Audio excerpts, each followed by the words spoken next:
সপ্তাহ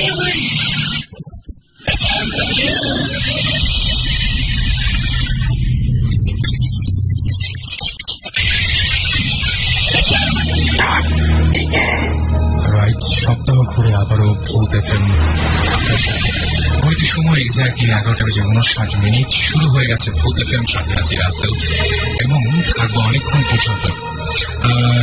আপনাদের প্রচুর SMS পেয়েছি আপনাদের অসংখ্য ইমেল বাংলাদেশের বিভিন্ন প্রান্ত থেকে SMS পাচ্ছি আপনাদের বাংলাদেশের বিভিন্ন প্রান্ত থেকে, সেজন্য আপনাদেরকে অসংখ্য অসংখ্য অসংখ্য ধন্যবাদ।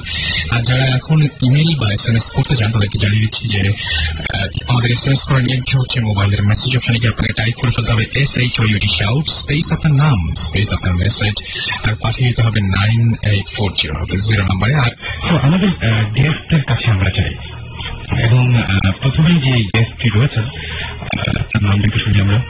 Hello listeners, I'm Raymond. Professionally, I'm a DJ and student Canterbury College পড়ছি। So মানে আপনার সেম ফ্যামিলি থেকে না, রাইট? আমি আর কাজিন। ওকে, তো আপনার কাজিন। ওকে, তো আপনাদের যে ঘটনাগুলো আছে সেই ঘটনাগুলো আমরা জানতে চাই একে একে। ফার্স্ট অফ অল যে ঘটনাটা জানবো যেটা আপনি এইখানে আসছেন কিভাবে, সেই জার্নিটা একটু বলুন। ওকে, আমি অ্যাসিওর করছি হোপিস্ট টিম আমাদের একটু কথা বলছে আমার সাথে যে তারা অন দ্য ওয়ে, সো আপনারা একটু টাইম নেবে, এর মাঝখানে আমরা কিন্তু এই ঘটনাগুলো জানবো। So DJ lemon. Okay, first of all আমার বাসার লোকেশনটা বলি। আমার বাসার লোকেশনটা হচ্ছে, আমার বাসাটা মানে খুব নির্জন একটা এলাকায়। আমার বাসার পাশে হচ্ছে একটা কবরস্থান, সামনে দেখলে পাহাড়ে অনেক খোলা একটা মাঠ দেখা যায়। তো কিছুদিন আগে প্রায় 5 মাস আগে আমার পাশের ফ্ল্যাটে একটা মেয়ে সুইসাইডে অ্যাটেম্প করে, ওর অন্যান্য প্রবলেম হচ্ছিল, তো ও বাধ্য হয়ে সুইসাইড করে। বাট মানে ওকে কোনো ঝামেলা ছাড়া তখন করা হয়। আচ্ছা, তো ও মারা যাওয়ার কিছুদিন পরে মানে ওর ফ্যামিলি ওই ফ্ল্যাটটা থেকে শিফট করে ওখানে চলে যায়। আমরা তাদেরকে মানে কেয়ার করিনি যে কোথায় যাচ্ছে, জিজ্ঞাসা করিনি। তারপর দেখা যায় ওই কিছুদিন পরে আমি একদিন রাতের বেলা বসে বসে টিভি দেখছিলাম। তো হঠাৎ করে আমার যে বেলকনি আছে তার দরজার মধ্যে, তো এটা থাই আছে, তো দরজার মধ্যে মনে হচ্ছে কি কন্টিনিউসলি নক করছে অ্যাবাউট 10 or 15 সেকেন্ড ধরে। মনে হলো যে সেটা মেবি বাতাসে বা কোনো কারণে এটা নড়ছে, এটা এরকম সাউন্ড করছে। তো আমি এটা কেয়ার করে নাই, এটা স্কিপ করলাম। তো নেক্সট ডে মানে কন্টিনিউসলি 3-4 দিন একই ঘটনা ঘটতে লাগলো। তো এর মধ্যে একদিন হঠাৎ করে 3-4 দিন পর আমি নকটা কন্টিনিউ হচ্ছিল, আমি ভাবলাম যে এটা কখনোই বাতাসের কারণে হতে পারে না, আমি একই টাইমে বাতাস কখন একই টাইমে একই জিনিস ধাক্কা দিতে পারে না, পুশ করতে পারে না। তো আমি চেক করার জন্য বাইরে গেলাম যে এটা কি হচ্ছে। বাট তখন আমি যখন নকটা হচ্ছিল তখন যখন বাইরে গেলাম দেখলাম কেউ নাই সেখানে, মানে কেউ নাই, মানে জাস্ট অটোমেটিক্যালি নকটা হচ্ছে কোনো রিজন ছাড়া। তো ব্যাপারটা ধীরে ধীরে মানে একটু ক্রিটিক্যালের দিকে চলে যেতে লাগলো। তো একদিন মানে রাতের বেলা আমার তখন এক্সাম ছিল, আমি প্রায় তখন 2টা বাজে আমি পড়ছিলাম। তো মানে আমার বাসার সবাই ডিনার করে ঘুমিয়ে গিয়েছিল, আমি একা হয়ে গেছিলাম, আমার রুমে বসে পড়ছিলাম। তো হঠাৎ করে প্রায় আমি দেখি যে আমার আম্মুর রুমের লাইটটা জ্বলে উঠলো আর কি। তারপরে দেখলাম যে আম্মুর ডোর খুলে বের হয়ে আসে, আসার পরে মানে কিচেনে গেল, কিচেনে যাওয়ার পর তারপরে দেখলাম যে ডাইনিং স্পেসে এসে ফুল স্পিডে সেন্টার ছেড়ে মানে দাঁড়িয়ে আছে, মানে আমার রুম থেকে দেখা যাচ্ছিল আমার পিছনের দিকটা। তো আমি মানে শুনতে পারলাম যে আমার চেয়ারটা আনলো, চেয়ারটা দিনে বসলো, কোনো কিছু একটা মনে হচ্ছিল যে টেবিলের উপর থাক থাক থাক করে শব্দ হচ্ছে। তো আমি মনে হয় যে আমার এত রাতে কি করছে দেখা উচিত। তারপর আমি দেখলাম যে আমার হাতে একটা নাইফ, তো আর আমার যে টেবিলের উপর কন্টিনিউসলি এটাকে টেবিলের মারছে। তো আমি আমাকে বললাম যে এত রাতে তুমি এখানে কি করছো আর হাতে ছুরি নিয়ে কেন? তো আমি বললো যে আমি সুইসাইড করবো। তো আমি তো পুরোপুরি শক, আমার হচ্ছে আমি কখনোই করতে পারি না। আর মানে আমার একটা খুবই হেল্প একটা ফ্যামিলি, আমার কখনোই করার প্রশ্ন আসে না। তো আমি ওকে বললাম কি, তারপর আমরা হ্যাঁ সুইসাইড করবো, বাট আমার বয়সটা পুরোপুরি চেঞ্জ ছিল, মানে বয়সটা ঠিক যেরকম আপনার আম্মু পড়াশোনা কখনো সেরকম না। তারপর আমার মনে হচ্ছে পুরো ডিফারেন্ট বলাতে আমি কথা বলছে। তো আমি আমাকে বললাম যে আচ্ছা তুমি একটু ঠান্ডা করে বসো, আচ্ছা দেখা যায় কি করা যায়। তো আমি আবার যে এই সময় হয়তো এরকম হতে পারে যে উনি পজেসড হয়েছিলেন, সেটা তো আপনি বলতে চাচ্ছেন, মানে আপনাকে পজেসড হয়েছেন বা কিছু একটা তার ভেতরে ঢুকে গিয়েছিল, এরকম মনে হয়েছেন আপনি। আমরা জানতে চাই আরো বেশি যেটা, সেটা হচ্ছে আপনাদের দুজনের মিলে ওই রুমের মধ্যে, আপনার বাসার রুমের মধ্যে যে ঘটনাটা আছে সেই ঘটনাটা স্পেসিফিক্যালি কি হয়েছিল? আমি আম্মু যখন আমাকে ইয়ে করলো, মানে আমাকে এটা কিছু কি হচ্ছে মানে হচ্ছে আম্মু তখন আমাকে অনেক হার্ট অ্যাটাক করলো, মানে আমার গলাতে অনেক খামচানা ছিল, এখন দাগ সেগুলো আছে। তো মানে যখন আমি আব্রাকে এই কাহিনীগুলো বললাম, হ্যাঁ আমি একটু ডিসকাস করি। হ্যাঁ, যখন ও আমাকে যখন এক্সাম শেষ, সে আমাকে সকালে 10 সকালে ফোন ছিল। হ্যাঁ, সকালে ফোন দিয়ে বললো যে আব্রার বাজার করবি, আমি কি কারণ আরেক ফোন খুলে বলছি এক্সাম শেষ যাওয়া যায়। তো বাসায় গেলাম তার, তো সে বললো রুমে গিয়ে বললো যে এই ব্যাপার, মা কালকে রাতে ফাঁকে বলো যে দরজা নকিং ব্যাপারটা, দেন বললো যে মা কালকে রাতে এই কাজটা করছে, আমাকে সে গলার আঁচড় আর সাইডের হাতে এসে আঁচড় দেখালো। আঁচড়টা দেখে ফার্স্ট আমি কখনোই আগে বলি যে আমি একদিন করে যে আমি কখনো ভূত প্রেত বা জিন হিসেবে কম বিশ্বাস করতাম, এগুলো দেখে আমি একটু শখ হলাম যে এটা কেমনে পসিবল, যে আমার প্রেগনেন্সিতে এরকম করার কথা না, তো এটা এরকম করার কথা না, উনিকে আমি চিনি অনেক আগে থেকে, এটা ইম্পসিবল। তো এবার সেই জিনিসটা পরে আপনি তখন কি করলেন? আপনি তাড়াতাড়ি করে বাসায় গেলেন? আমি গেলাম এবং ওই বাসাতে ওই দিন রাতের বেলাতে আপনাদের দুজনেরও কিছু একটা হয়েছিল। তারপর ওদিন রাতে ও বলে এক কাজ করো, এক্সাম তো শেষ, তোমার সাথে থেকে যাও। আমি বললাম যে এক্সাম শেষ, সব অলওয়েজ এরকম থাকলে আড্ডাটা দেওয়া থাকলাম। রাতে ডিনার করার পরে আমরা দুজন দুটো মুভি দেখতে, তখন একটা মুভি আসছিল, মুভিটা দেখতে বসলাম,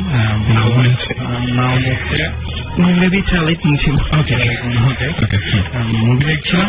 মুভি মাঝখানে আমি ওকে বললাম যে লিমন তুমি পজ করো, আমি জাস্ট ওয়াশরুমে যাবেন, উইদিন 2 মিনিটস আমি ব্যাক। তারপর বললাম যে একটু পজ করো, সে মুভিটা পজ করলো, আমি ওয়াশরুমে গেলাম।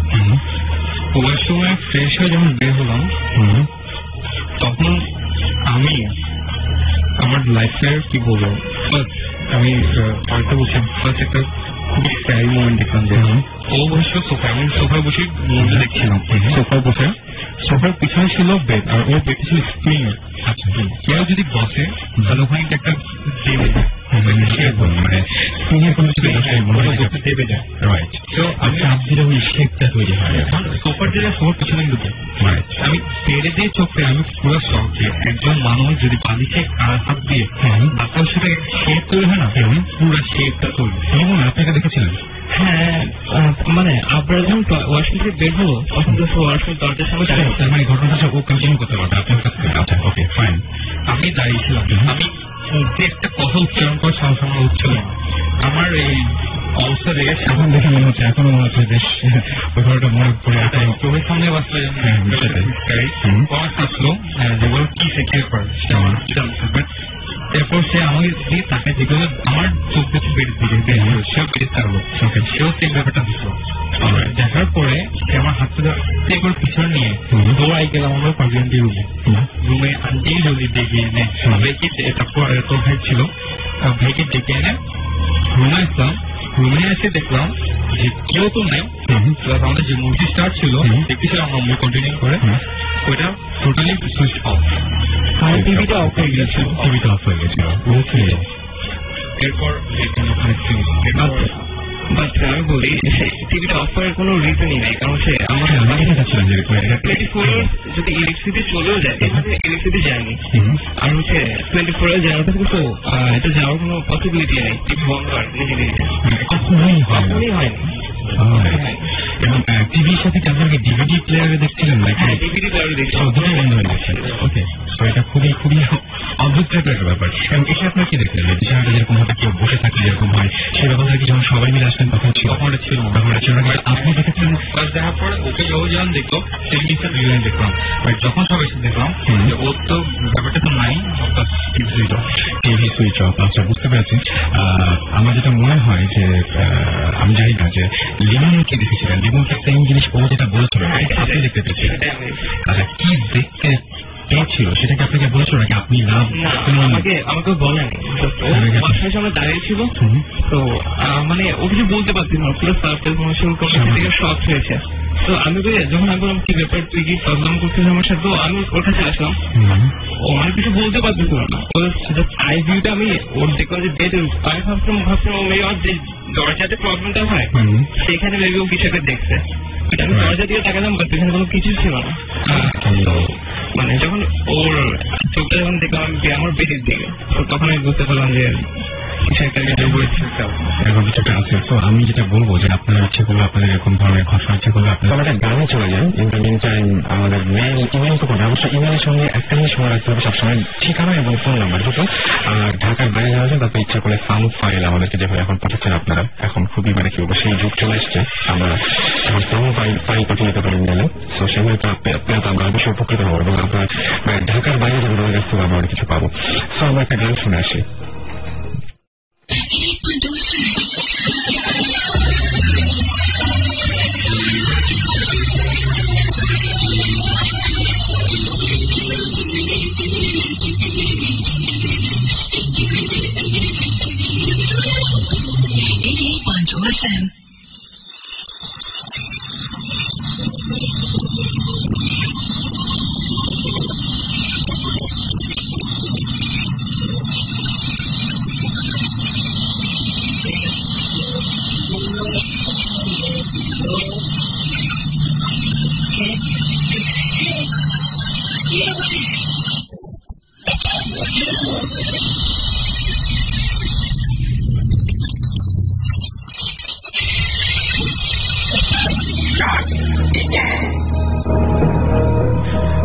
শুনছেন সবসময় রেডিও ফুর্তির সাথে রাফেল চলছে ভূত এফএম।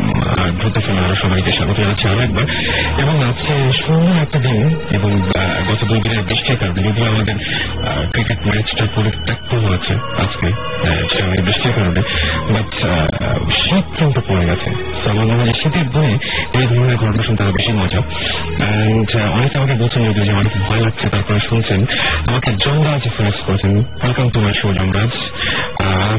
আমাদের পারফেক্ট একজন এসএমএস সেন্টার আর কি, পারফেক্ট একজন লিসনার আমাকে এসএমএস করেছেন মোল্লা সিলেট থেকে। ভাই অনেক ডর লাগছে, আমরা চাই সেটা যে আপনার ডর লাগুক এবং ভয়ের মধ্যে মজা আছে।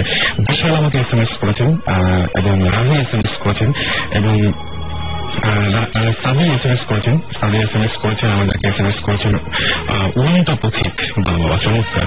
আমাদেরকে এসএমএস করেছেন ডিপি, এসএমএস করেছেন আরাফাত এবং আরাফাত ছাড়াও আমাদের এসএমএস করেছেন মিথুন ছাড়াও আরো অনেকেই, এবং সেই এসএমএস গুলো আমি একটা ফিরে আসবো। বাট আমাদের আরো একজন গেস্ট রয়েছে, তাদের সাথে আমরা একটু পরিচয় করে দিতে চাই এবং সেই গেস্ট তিনি অবশ্যই ঢাকায়, বাকি 4 জন এসেছিলেন চট্টগ্রাম থেকে। কি নাম আপনার? হ্যালো ফ্রেন্ডস, আমি অর্পণ। আমি এইচএসসি পরীক্ষা দিচ্ছি, জানুয়ারি থেকে মেইন একাডেমিতে জয়েন করবো। ওকে, তো অর্পণ কি হয়েছিল আপনার জীবনে যে ঘটনাটা সেই ঘটনাটাকে শুনে? অ্যাকচুয়ালি টাইমটা ছিল যখন আমি এসএসসি পরীক্ষা দিই, তারপরে লেভেল 12 দিয়ে, তো তখন গ্রামে কোনো প্রোগ্রাম ছিল, মেবি কোনো দাদার মৃত্যুবার্ষিকী টাইপের। তো ওটাতে আব্বু আম্মু যারা প্যারেন্টস ছিল, বাসার যারা গার্জেন ছিল, তারা সবাই চলে গেছিল। আমি কোনো কারণে পরে যাওয়ার সিদ্ধান্ত নিই। তো সেখানে আমাদের গ্রামে যাওয়ার জন্য পথ অনেকগুলো, বাট ট্রেনে যাওয়াটা অনেক রিজনেবল। ওকে, তো আমার চাচু অলরেডি মানে রেলওয়েতে জব করেন, তো আমি কিন্তু তার কথা বলে আমি ফার্স্ট ক্লাস কম্পার্টমেন্ট অনার্সে উঠতে পারি। তো দেন আমি যখন মানে স্টেশনের দিকে যাই, সন্ধ্যা তখন বাজে 7:30, সন্ধ্যা তখন 7:30 বাজে। তো আমি যখন স্টেশনে পৌঁছাই তখন ট্রেন অলরেডি ছাড়া ভাব মানে ছাড়তেছে অলরেডি। আমি জাস্ট রিক্সা থেকে আমি দৌড় দিয়ে ট্রেনে উঠে পড়ি। তো ট্রেনে ওঠার পরে মানে ফার্স্টে যে ফার্স্ট ক্লাস বগি আমার সামনে হচ্ছে সেটাতে ঢুকে পড়ি। ওকে, তো ভেতরে যা দেখি যে জাস্ট একজন মানুষ আছে, মানুষ 24-25 কিছু হবে। তো ওখানে যাওয়ার পরে তো ওই যিনি বসেছিলেন রুমটাতে টোটালি অন্ধকার ছিল, লাইট অফ ছিল। এটা কিন্তু খুব অস্বাভাবিক ব্যাপার, ট্রেনের মধ্যে কিন্তু সবসময় লাইট অফ হয়ে চলে। তো আমি ঠিক তার অপোজিট এটা বসলাম, সাপোজ লাইট নষ্ট হতে পারে, এটা ব্যাপার না। তো বাইরে থেকে আলো আসতেছিল, দেখো বেশি রাত করে কিন্তু লাইট অফ করে দেয়, বাট সে সময় অফ ছিল, সন্ধ্যা 7:30 যেহেতু। আচ্ছা, ওকে। তো আমি তার সাথে কথা বলি কিছুক্ষণ, হাই হ্যালো টাইপের, ভাই কেমন আছেন, কি করেন, হ্যান ত্যান এগুলো। তো কিছুক্ষণ পরে আমি একটা সিগারেট ধরাই। তো সিগারেট ধরানোর পরে ওই ভাই আমাকে বলেন যে আচ্ছা আমার সিগারেটের প্রবলেম আছে, তুমি ফেলে দাও সিগারেটটা। তো আমি জাস্ট হাতটা বাইরে নিয়ে সিগারেটটা ফেলতেছি, আমি জাস্ট এমনি জিজ্ঞাসা করলাম যে ভাইয়া আপনি কি ভূত আত্মা এগুলো কিছু বিশ্বাস করেন? আমার হাত অলরেডি বাইরে, তখন ট্রেনটা যাচ্ছিল একটা মানে সামনে একটা ব্রিজ ছিল, মানে ব্রিজের যেহেতু যাচ্ছিল বাইরে থেকে যে আলো আসছিল, তো রুমটা হঠাৎ অন্ধকার হয়ে গেছিল। আমি যখন তাকে আস্ক করি তখন আমরা অন্ধকারে ঢুকছি, সে অ্যান্সার দেয় যে না আমি বিশ্বাস করি না। তো জাস্ট 2-3 সেকেন্ডের মধ্যে সে অ্যান্সারটা দিল, যখন আবার আলো আসলো আমি সামনে তাকে দেখি আমার সামনে সে নেই। জাস্ট আমি এত পরিমাণ হইতেছি, আমি টোটালি শক ছিলাম যে কি হলো এটা। আমি যখন ব্যাগটা কাজে করে আপনি যে কোশ্চেনটা করেছিলেন সেই কোশ্চেনটা কোনো কারণ ছাড়াই আপনি কোনো কারণ ছাড়া অ্যাজ ইউজুয়াল, আচ্ছা সাধারণত যাচ্ছি একটু রাতের বেলা তো জিজ্ঞেস করছি। জিজ্ঞেস না করার কারণেই যে আপনি মানে কোনো কারণই ছিল না তারপরে জিজ্ঞেস করেছেন, আমার কাছে সবচেয়ে বেশি অস্বাভাবিক লেগেছে এই জায়গাটা যে হঠাৎ করে এই প্রসঙ্গটা আপনি তুলবেন কেন আর হঠাৎ করে এই প্রসঙ্গে আপনি যাবেন না। মেনলি ব্যাপারটা হলো যে আমার এই বিষয়টা অনেক ভালো লাগে। না আমি বুঝলাম যে হঠাৎ করে একটা অপরিচিত লোকের সাথে হঠাৎ করে জিজ্ঞেস করা যে আপনি ভূত বিশ্বাস করেন কিনা। না অলরেডি আমি কিন্তু তার সাথে 20 মিনিট মতো জার্নি করছি, বেশ কিছুক্ষণ কথা হয়েছে, তার সাথে একটু ফ্রি হয়েছিলাম এই টাইপের ব্যাপারে। আমি ব্যাগটা কাঁধে করে জাস্ট আমি তখন দরজাটা খুলতে যাই, দেখি দরজাটা লক। আমি এত পরিমাণ ভয় পেয়েছি যে আমি কথা বলতে পারছিলাম না, আমি মানে চিৎকার যে করবো সেটা করার মতো আমার যাচ্ছিল না। আমি একবারও পিছনে তাকাইনি, আমি মানে প্রচন্ড ভয়ে আমি জাস্ট কাঁপতেছি। আমি তখন জোরে জোরে মানে চেষ্টা করতেছি দরজাটা ধাক্কা দেওয়ার। আমি কিছুক্ষণ ধাক্কি করলাম, ধাক্কি অনেকক্ষণ, প্রায় 5-6 মিনিট আমার লাগে, মেবি লংগেস্ট টাইম এটা যে আমি আমার কাছে মনে হয়েছে। তো দেন কিছুক্ষণ পরে মানে প্রায় 7 মিনিট পরে মানে মানে তিনি এসে দরজাটা খুললেন, খোলার পর দেখে আমি টোটালি ঘেমে লাল হয়ে আমি টোটালি অন্যরকম অবস্থা আমার। সে আমাকে নিয়ে যে কোনো বসাই, বসানোর পরে তার সাথে কথা বলতেছে আপনি রুমে ঢুকলেন কি করে, সে আমার বলতেছে যে আপনি রুমে ঢুকলেন কি করে। আমি বললাম যে দরজা খোলা ছিল, ঢুকে বসছি। দেন আমার চাচা বললাম যে আমি ওনার বাচ্চা। তো দেন বলতেছে যে ঠিক আছে, বাট ওই রুমটা তো লাস্ট 1 উইক ধরে ওটা তালা মারা ছিল এবং আমি সেটা তালা মারছিলাম। আর ওইটাতে একটা লাশ নিয়ে যাওয়া হয়েছিল, রুমটা মানে রুমটা অলরেডি মানে কিছু সমস্যা ছিল যার কারণে রুমটা লক করা। তো রুমটাতে একটা লাশ নিয়ে যাওয়া হয়েছিল ট্রেনের ক্ষেত্রে স্থানে দেওয়ার জন্য। আচ্ছা তো ওই কারণে আমি বলতেছি আপনি ঢুকেন এটা তো তালা মারা ছিল। মানে ওই লাশটা পৌঁছে যাওয়ার পরে তারপরে ওই আপনি ওই রুমের মধ্যে গেছিলেন যে আমি যখন ঢুকি তখন কিন্তু খোলা ছিল, আমি জাস্ট ঢুকে পড়ি ওটাতে। আপনি দেখেছেন খোলা, পরে আপনি চেক করছেন? আমি তো পরে চেক করি, জাস্ট বসেছিলাম। ওকে, পরে চেক করার কথা না। তো ব্যাপারটা হচ্ছে যে ওই রুমের মধ্যে ঢুকলেন যখন উনি বলেন যে একটা লোক, মানে সেই লোকটা পরে জিজ্ঞেস করেন যে লোকটা দেখতে এরকম কিনা বা এরকম কোন লোক। আমি বলছিলাম যে আমি দেখছি এরকম একটা মানে এরকম এজের একটা যে 24-25। তো উনি যখন বলেন যে হ্যাঁ যে ট্রেনে কাটা গেছে তার বয়সটা ওরকম। আপনি তাকে দেখেছিলেন? ব্যাপারটা খুবই ভয়ঙ্কর এবং যখন আপনি যে এক্সপিরিয়েন্স করেছেন তখন আপনি বুঝতে পারছেন, স্টিল আপনি কাঁপছেন, বুঝতে পারছি সেটা এবং আমি সেটা বুঝতেই পারছি। বাট আপনার একটা কথা বলবো, সেটা হচ্ছে আমি আপনার শ্বাসের শব্দ শুনতে পাচ্ছি। সিগারেট খুবই ক্ষতিকর স্বাস্থ্যের জন্য, সিগারেট খাওয়াটা রিলিজ করতে হবে আপনাকে এবং পুরোপুরি ছেড়ে দিতে হবে। ওকে ওকে, তো আপনি সবার সামনে প্রমিস করলেন, right? Okay okay, thank you so much. যাই হোক, আমাদেরকে এছাড়া এসএমএস করেছেন, আমাদেরকে এসএমএস করেছেন ইমু এবং তিনি বলছেন ভাই আপনি ফার্স্ট টাইম যে সংটা ওই সংটা সবাই জানতেছেন। সালমান লিখেছেন সালমান খান, অলরাইট সালমান খান ফ্রম গুলশান। সালমান খান বলেছেন যে আমি কেমন আছি, সবসময় ভালো থাকি, সবসময় ভালো ধরে, এবং তিনি বলেছেন যে ভূত এফএম ভালো লাগে। বাট এই ভূত এফএম শোনার পর থেকে তার যেটা হচ্ছে যে অনেক ব্যাড ড্রিম দেখছেন। আমার যেটা মনে হয় যে ভূত এফএম শোনার পরে ব্যাড ড্রিম দেখার কোনো কারণ নেই, আর একটু সাহস সঞ্চার করুন এবং যেগুলো শুনবেন সেগুলো তখনই ভুলে যান, মানে এটা মাথায় রাখার কোনো দরকার নেই, তাহলে দেখবেন যে ঠিক হয়ে গেছে সবকিছু। আচ্ছা, আমাকে কেউ একজন আছে সজল লিখেছে যে how are you, I am fine thank you, and তিনি লিখেছেন যে তার একটা স্টোরি আছে। ওকে, ট্রাই করবো কল করার। রিফাত লিখেছেন গ্রামগঞ্জ থেকে যে hey guys how are you, আমরা সবাই ভালো আছি এবং খুব ভালো সময় কাটাচ্ছি আমরা। তিনি লিখেছেন যে আমাদের শোটা তুমি অনেক পছন্দ করে, একই কথা বলছেন Nazia, thank you so much. এবং আপনাদের এখন এসএমএস পাঠাননি বা এসএমএস পাঠানোর কথা চিন্তা ভাবনা করছেন তাদেরকে বলি শাউট লিখে স্পেস দিয়ে আপনার নাম লিখে স্পেস দিয়ে আপনার মেসেজ লিখে পাঠিয়ে দিন 9840 নাম্বারে। আমরা আবারও লিমনের কাছ থেকে একটা ঘটনা শুনবো। লিমন একটা ঘটনা ছিল, সে ঘটনা আমরা শুনতে চাই। আর ইন দ্য মিন টাইম আমরা বলি আমাদের SMS করেছেন মুন্না, SMS করেছেন কাঠমান্ডু। আচ্ছা, আমরা একটা মজার ব্যাপার যে আমি বিভিন্ন জায়গা থেকে ইন্টারনেটের মাধ্যমে আপনারা আমাদের শুনতে শুনতে পারেন, সেটা হচ্ছে www.radio40.fm, এবং আমাদেরকে কিন্তু বিভিন্ন জায়গা থেকে অনেকেই ইমেইল করছেন এবং অনেকে ইমেইল করে আমাদেরকে শুভেচ্ছা জানাচ্ছেন। থ্যাংক ইউ যারা এত কষ্ট করে এত থেকে শুনছেন। সো যেমন মানে ঘটনাটা হচ্ছে এরকম, মানে ঘটনাটা আব্বু আমাকে বলছে আর কি, খুবই রিসেন্টলি ঘটনা, এটা প্রায় 10-12 দিন হচ্ছে।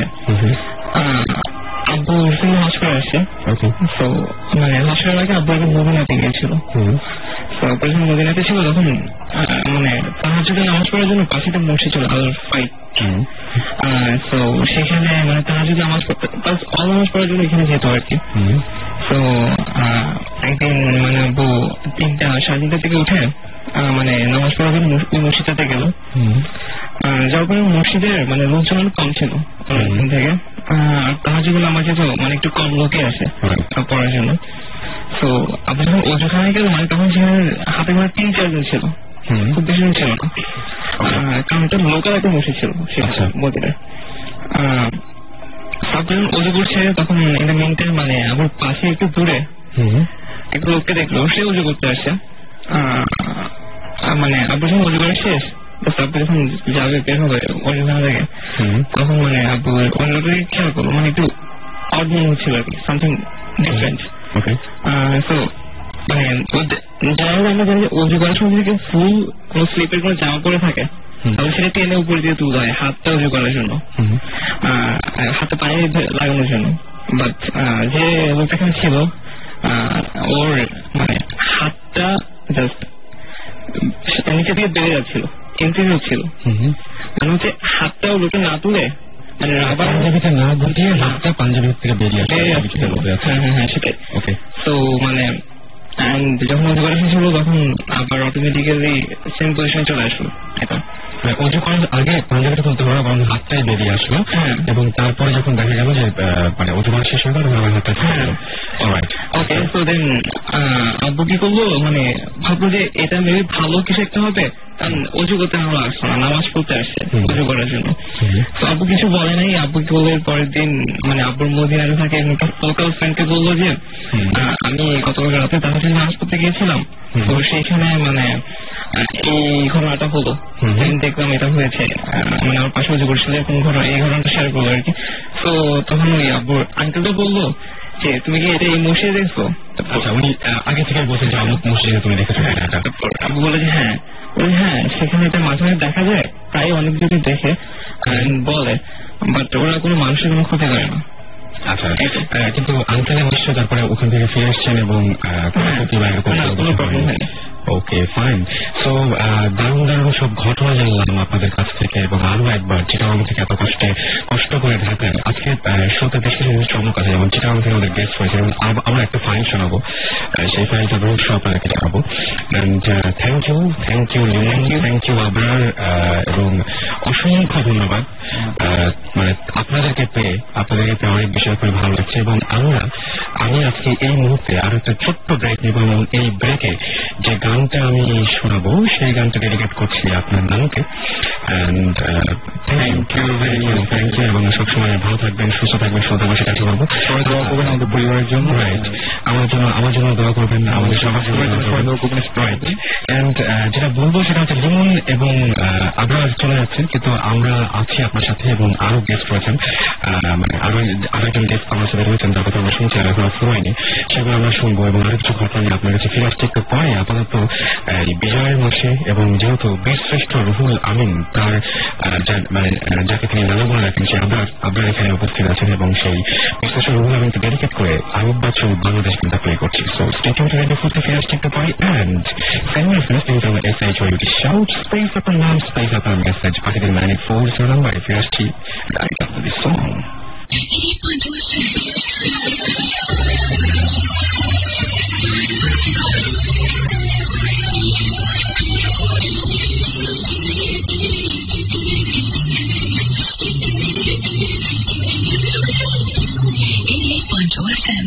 Enjoying today's so very much, thank you so much. Saiful লিখেছেন যে ভূত ফিল্ম শুনে ঘুমাতে পারবো তো? ডেফিনেটলি। আর বাবু বলছেন যে I have to dangerous experience, how can I share? একটু ওকে, এটা খুবই সহজ একটা উপায় আছে।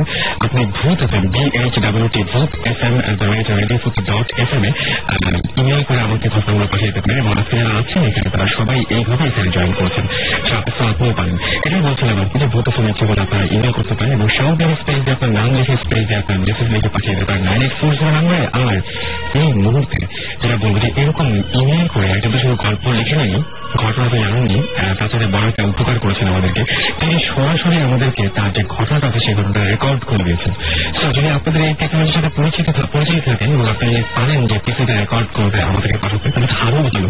আমাদের অনেক সমস্যা, যারা হচ্ছে বিশেষ করে আমি বলছি ঢাকার তার জন্য বলছি না, যারা ঢাকার বাইরে আছেন আসলে তাদের ভয়েস বা তাদের ঘটনাটা পুরো আমাদেরকে বলতে চান, এবং যাওয়ার সময় অনেকে লিখে প্রকাশ করতে পারে না, কিন্তু বলে প্রকাশ করতে পারেন, অনেকে বলে প্রকাশ করতে পারেন কিন্তু লিখে প্রকাশ করতে পারেন, এরকম হয়।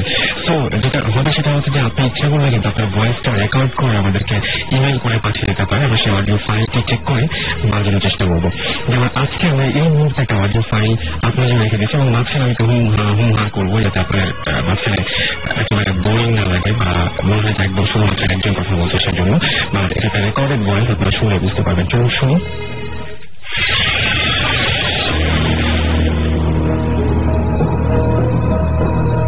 আমার নাম সৈয়দ হাসিবুর রশিদ, আমি কম্পিউটার ইঞ্জিনিয়ার, একটা সফটওয়্যার ফার্মে জব করছি।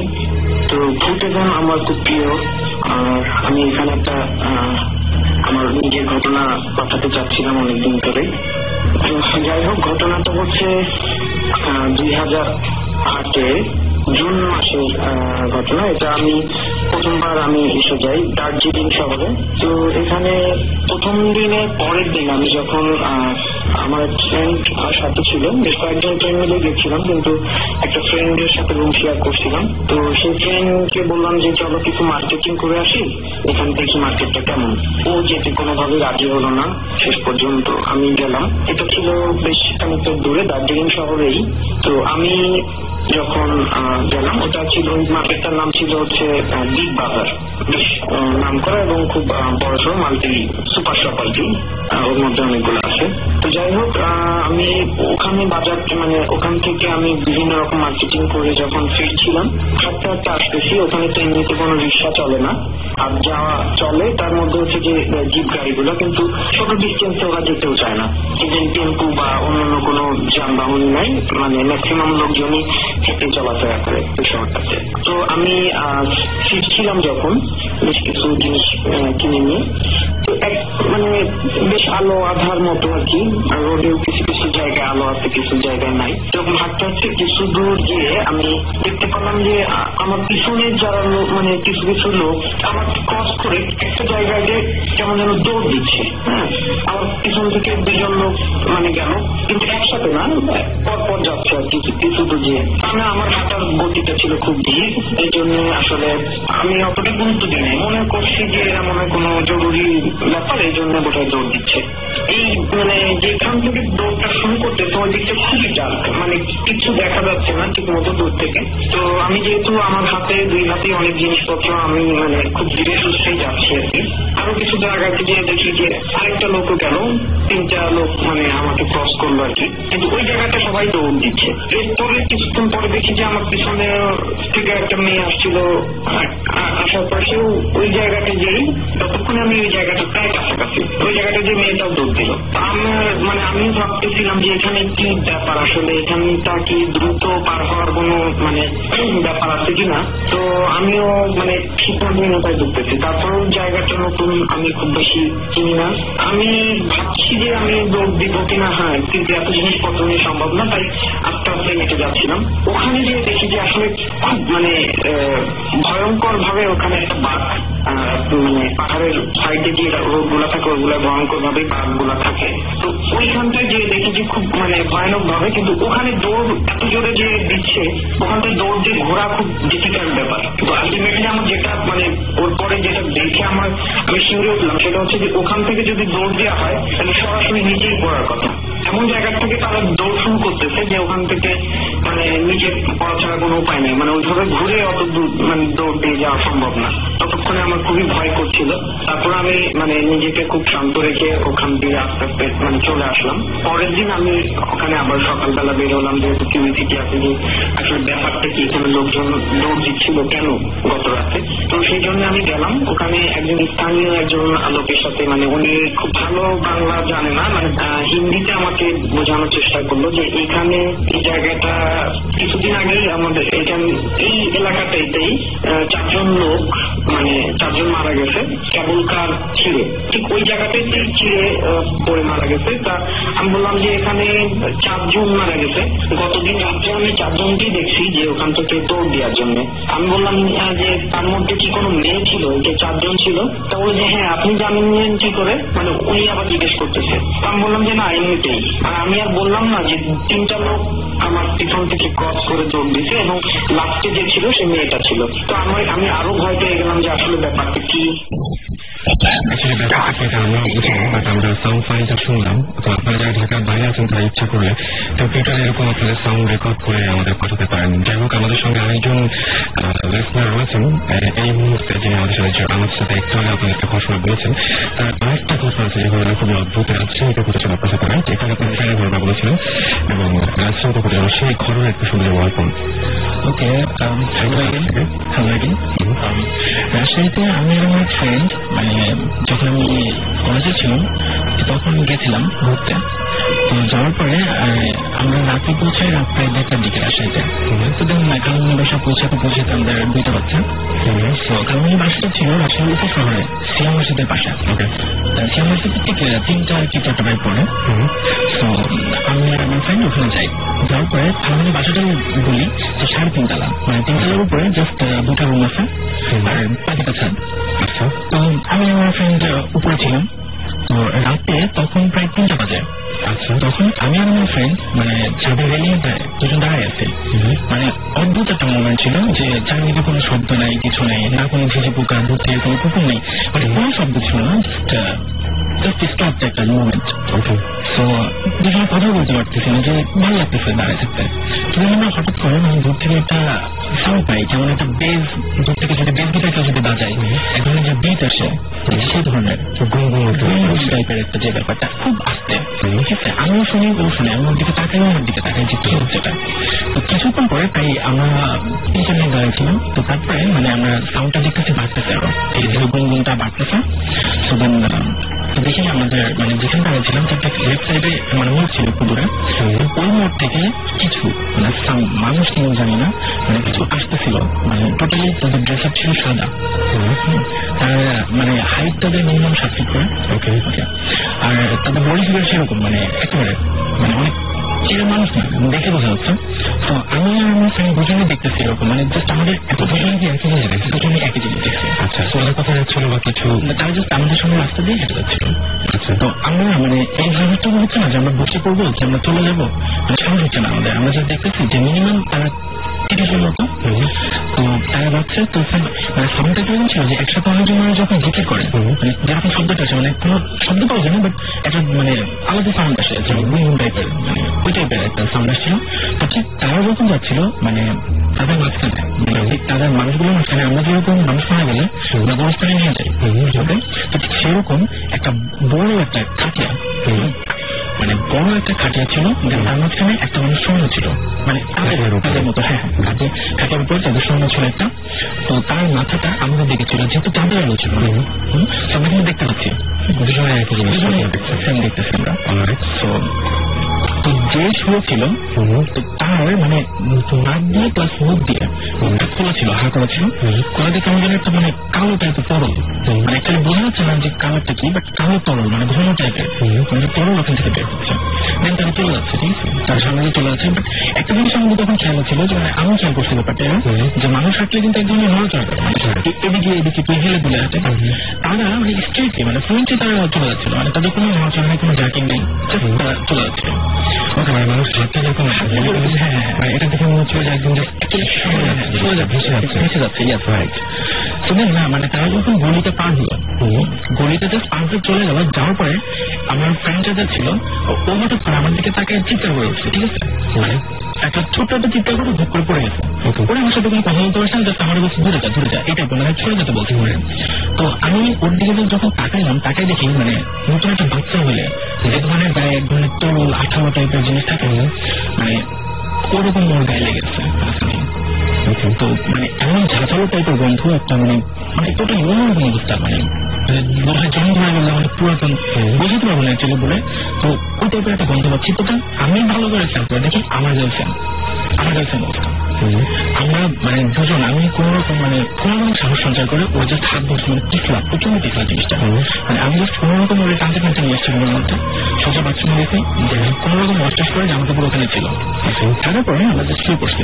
শোয়ার পরে মানে ও কিন্তু সেন্স হারানো হয়েছে অলরেডি। সেন্স হারানো অবস্থায় ও মানে কাঁথা লেগে দিয়ে মশারি গায়ে দিচ্ছে, বলছে মামা আমার বাঁচা। ঠিক আছে, তো আমি এদিকে আমি প্রতিটা শুনছি, আমি প্রচন্ড ব্যাপারছি, আমি মানে কাঁপছিলাম, মানে আমি কাঁথাটা নিয়ে আমি শুয়ে পড়ছি। সকালবেলা উঠে মানে একটু দেরি করে উঠছিলাম 9-10টার দিকে। তো আমি হয়তো আমি বলি যে কালকে রাতে যা দেখছি তোর কেমন লাগছে, হ্যাঁ আমার তো ভালো লাগতেছে, আমি চলে যাবো। তো বলতেছে কালকে রাতে কি দেখছি, আমি কি দেখছি শুনে তোর কিছু মানে কালকে রাতে দেখলাম না কি হয়েছে যাচ্ছে এরকম। তো বলতে করি না, তো আমার কিছু মনে নেই, আমি আমার মনে হয়েছে ওরা তোর বাড়ি। কেন বলতেছে এরকম, ও কেন বলতেছে, আমি নিজে মনে হচ্ছে, আমি নিজে দেখছি এরকম। দেন আমি ওই অবস্থায় মানে টানতে নিয়ে এসে বাথরুমে নিজে দেখেছি, দেখে কাপড় চোপড় গুলো তুমি নোংরা করলো কিভাবে আছে। আচ্ছা তোমার কাছে স্বপ্ন না, আমি জাস্ট ও দেখে ও মানে থামবেন, মানে ও দেখে বাথরুমে দেওয়ালের সাথে আটকে গেছে, মানে টোটালি হাজার টাকা গেছে আমার দিকে। কি হচ্ছে, আমার কাপড় চোপড় এগুলো লাগলো কি করে, মানে রাতের সেগুলো তুলে ওখানে রেখে দিচ্ছে আমরা। তো তারপরে আমাদের থানামানিরা বললাম যে এরকম ব্যাপার, মানে আমরা এরকম দেখছি, এরকম খারাপ কিছু হয়েছে। তো বলেছে দেখো এলাকাটা একটু ভালো না। ওকে, আমরা বলেছিলাম আমার একটা ব্যাপার, সেটা হচ্ছে আজকে সারপ্রাইজ বলছে, সেটা হচ্ছে যে অনেকদিন পরে আপনাদের প্রশ্নের উত্তর দিতে পারছি যে সুমন ভাই কবে জয়েন করবো, সুমন ভাই জয়েন করবো। সুমন ভাই অলরেডি আমাদের সঙ্গে আছেন।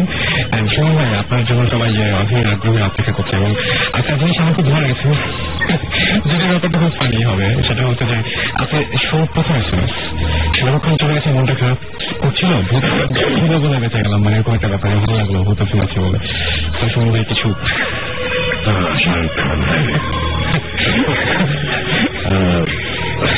আমি তখন উত্তরে থাকি, আসার সময় অনেকক্ষণ দাঁড়িয়ে থাকতে হয়েছে গাড়ি নিয়ে আর্মি স্টেডিয়ামের সামনে। আচ্ছা, শাহরুখ খানের জন্য। আজকে গতকালকে আমাকে একজন বলছিল, শোন ভাই আমাদের দেশে এখন 3 বছর 3টা ঈদ, কিসের বললো যে মুসিদুল আজহারি শাহরুখ, এটা ব্যাপারটা কালকে আসলে কি এখন বাঙালির ঘরে ঘরে আনন্দ, ঘরে ঘরে একদম আনন্দ সব। তো একজন ভালো অ্যাক্টরের খুব নাম করেছে এসেছে, এবং একটা জিনিস ভালো লাগে না, কোটি কোটি টাকা নিয়ে বাংলাদেশ থেকে চলে যাচ্ছে, সোশ্যাল মিডিয়াতে আমরা সব করতে গেলে টাকার কিছু দেখি না আর কি। আমরা যখন জানি যে গত মানে কি বলবো ফ্রাইডেতে আমরা যখন দেখছিলাম যে বাংলার যে শোটা হয়েছিল, সেখানে কিন্তু প্রচুর মানুষ ছিল, সেখানে প্রচুর মানুষ ছিল, এবং আমার একটা ফ্রেন্ড বলেছে প্রায় 2.5 ঘন্টার মতো সে ওই জায়গায় মানে বসেছিল, যে যেটা তো এত মানুষ এবং ভালো লাগে জিনিসটা দেখতে, যে এরকম প্রচুর মানুষ ছিল। যেমন সুমন ভাই আপনি বলেন, আমি আর কি আপনি বলবেন যে সবাই যে আমি অনেকগুলো এসএমএস পেয়েছি কয়েকদিনে, এবং অনেকগুলো মেল পেয়েছি, সেই মেলগুলোতে সবাই চাইছিল আপনাকে খুব বেশি করে, এবং আপনি এসছেন আজকে অনেক ঝামেলার মধ্যে, এবং আমি জানি যে অনেকগুলো ঝামেলা শেষ করে আসতে হচ্ছে। রাইট, এটা একটু বেশি হয়ে যাচ্ছিল বেশ কয়েকদিন। আসলে ব্যাপারটা হচ্ছে যে আমি শ্রোতাদের উদ্দেশ্যে বলছি যারা ভূত শুনে, এই আমাদের এই ভৌতিকটির শুটিং নিয়ে একটু বিজি ছিলাম, প্লাস এই বাংলার যে শোটা হলো ওটা নিয়েও আমরা একটু বিজি ছিলাম, আর এই হচ্ছে আমার বাসা শিফট হয়েছে উত্তরে, এটা নিয়ে অনেক বিজি, সবকিছু মিলিয়ে অ্যাকচুয়ালি টাইম করতে পারছিলাম না। সবাই নতুন বাসায় ওঠার পরে ওগুলো না অন্য কোনো এপিসোডে হবে, কাজ চলতে গেল, তো ওটা নিয়ে অন্য কোনো ইয়েতে হবে। আমি অ্যাকচুয়ালি কিছুক্ষণ আগে এসেছি, তো আমি এর আগে ঘটনা আমি শুনতে পারিনি, এটাকে আমি শুনছিলাম। একটা জিনিস খুব ইন্টারেস্টিং লাগলো, সেটা হচ্ছে যে এর আগে আমি একবার একটা ঘটনা বলছিলাম যে আমার দাদা রাত্রেবেলা গ্রামের বাড়ি দেখতে আসছিল, গ্রামের বাড়িতে, তখন হঠাৎ করে দেখে যে একটা সাইকেল চালিয়ে আসছিল আর কি, দেখে যে একটা লোক দাঁড়িয়ে আছে, এবং very similar to the story, সাদা কাপড় পরা, একজন বেশ লম্বা চড়া, এবং বিড়বিড় করে কিছু বলছে, এবং কথা বোঝা যাচ্ছে না। আচ্ছা, তো এটা বলে আমি কয়েকটি এপিসোড আগে বলেছিলাম, আমার মনে নেই বলেছিলাম, আমি আবার রিপিট করি। তখন উনি তখন সামনে যাওয়ার পর ওই লোকটা তাকে ডিরেক্ট অ্যাটাক করে, ওখানে খুব হাতাহাতি হয়, বেশ মারামারি করে, এবং তারপরে উনি খুব স্ট্রং ছিল। তারপরে উনি ওখান থেকে চলে আসে, দৌড়ে উনি বাসায় ব্যাক করে। বাসায় ব্যাক করার পরে লোকজন নিয়ে তারপর আবার ওই সেম প্লেসে আবার ব্যাক করে। ব্যাক করার পরে উনি দেখে যে ওনার সাইকেলটা পুরো মানে ভাঁজ হয়ে আছে, আরো অমানসিক ছুটতে লাগবে, অলমোস্ট ভাঁজ করে ফেলেছে। এই টাইপের একটা অবস্থা, মানে দুইটা এন্ড একসাথে লেগে গেছে এরকম। এবং সবচেয়ে ইন্টারেস্টিং যেটা লাগছে সেটা হচ্ছে যে আমার দাদার গায়ে তখন খুব পিচ্ছিল একটা জিনিস গায়ের মধ্যে ছিল, যেটার সাথে আমি সাদা এবং পিচ্ছিল এই দুটো জিনিস আমি মিলালাম, খুব ইন্টারেস্টিং লাগলো। এই একটা জিনিস জিনিসটা খুব অদ্ভুত লাগলো। আমি ঘটনাটা মিস করেছি, এটা কোথায় হয়েছিল অ্যাকচুয়ালি? রাজশাহীতে, মসজিদের মানে ওই এলাকাতে, মানে উপশহর রাজশাহীর। ওকে, আমি পরে আবার ডিটেল এক্সাক্ট লোকেশনটা নেব, কারণ আমি very much interested to be there actually. কোন কাকে সমস্যা হবে না, ঢাকাতে কোনো প্রবলেম না, বাট ওই জায়গাটাতে মানে যে জায়গাটাতে আমি থাকতে চাই ওখানে মানে আমি খোলা জায়গাটাতেই আমি দেখতে চাই। ফার্স্ট যে ঘটনা ছিল সেটা খুব অদ্ভুত টাইপের, একটা ট্রেনে করে সে জার্নি করছিল এবং সে ট্রেনের একটা ফুটপাথ একটা কান্না, সেখানে সে ঢুকে পড়ে এবং ঢুকে পড়ে একটা অদ্ভুত লোকের সাথে পরিচয় হয়। পরে যখন সে ওখান থেকে ভয় পেয়ে বেরিয়ে আসার পরে তাকে টিটি বলে যে আপনি ওর রুমে ঢুকে রুমটা তালা মারা, এবং ওই রুমে আমরা কয়েকদিন আগে একটা লাশ নিয়ে গেছিলাম, তারপর থেকে রুমটা তালা মেরে রেখেছে। আপনি ওর রুমে ঢুকলেন কিভাবে? একটা বন্ধ রুমে ঢুকে পড়েছিল। তো ওর সাথে অনেক এরকম ধরনের ঘটনাগুলো ঘটে, খুব ইন্টারেস্টিং। আমাদের মনে শুনবে আর কিছু ঘটনা, এই যে ভৌতিক নিয়ে রিসেন্টলি কোনো শুটিং বা এরকম কোনো ঝামেলা? অ্যাকচুয়ালি এই মুহূর্তে যেটা হচ্ছে আমরা অলরেডি অলমোস্ট 50 লোকেশন কাজ করেছি। 46টা ছিল, আরো 4টা হয়েছে এর মধ্যে।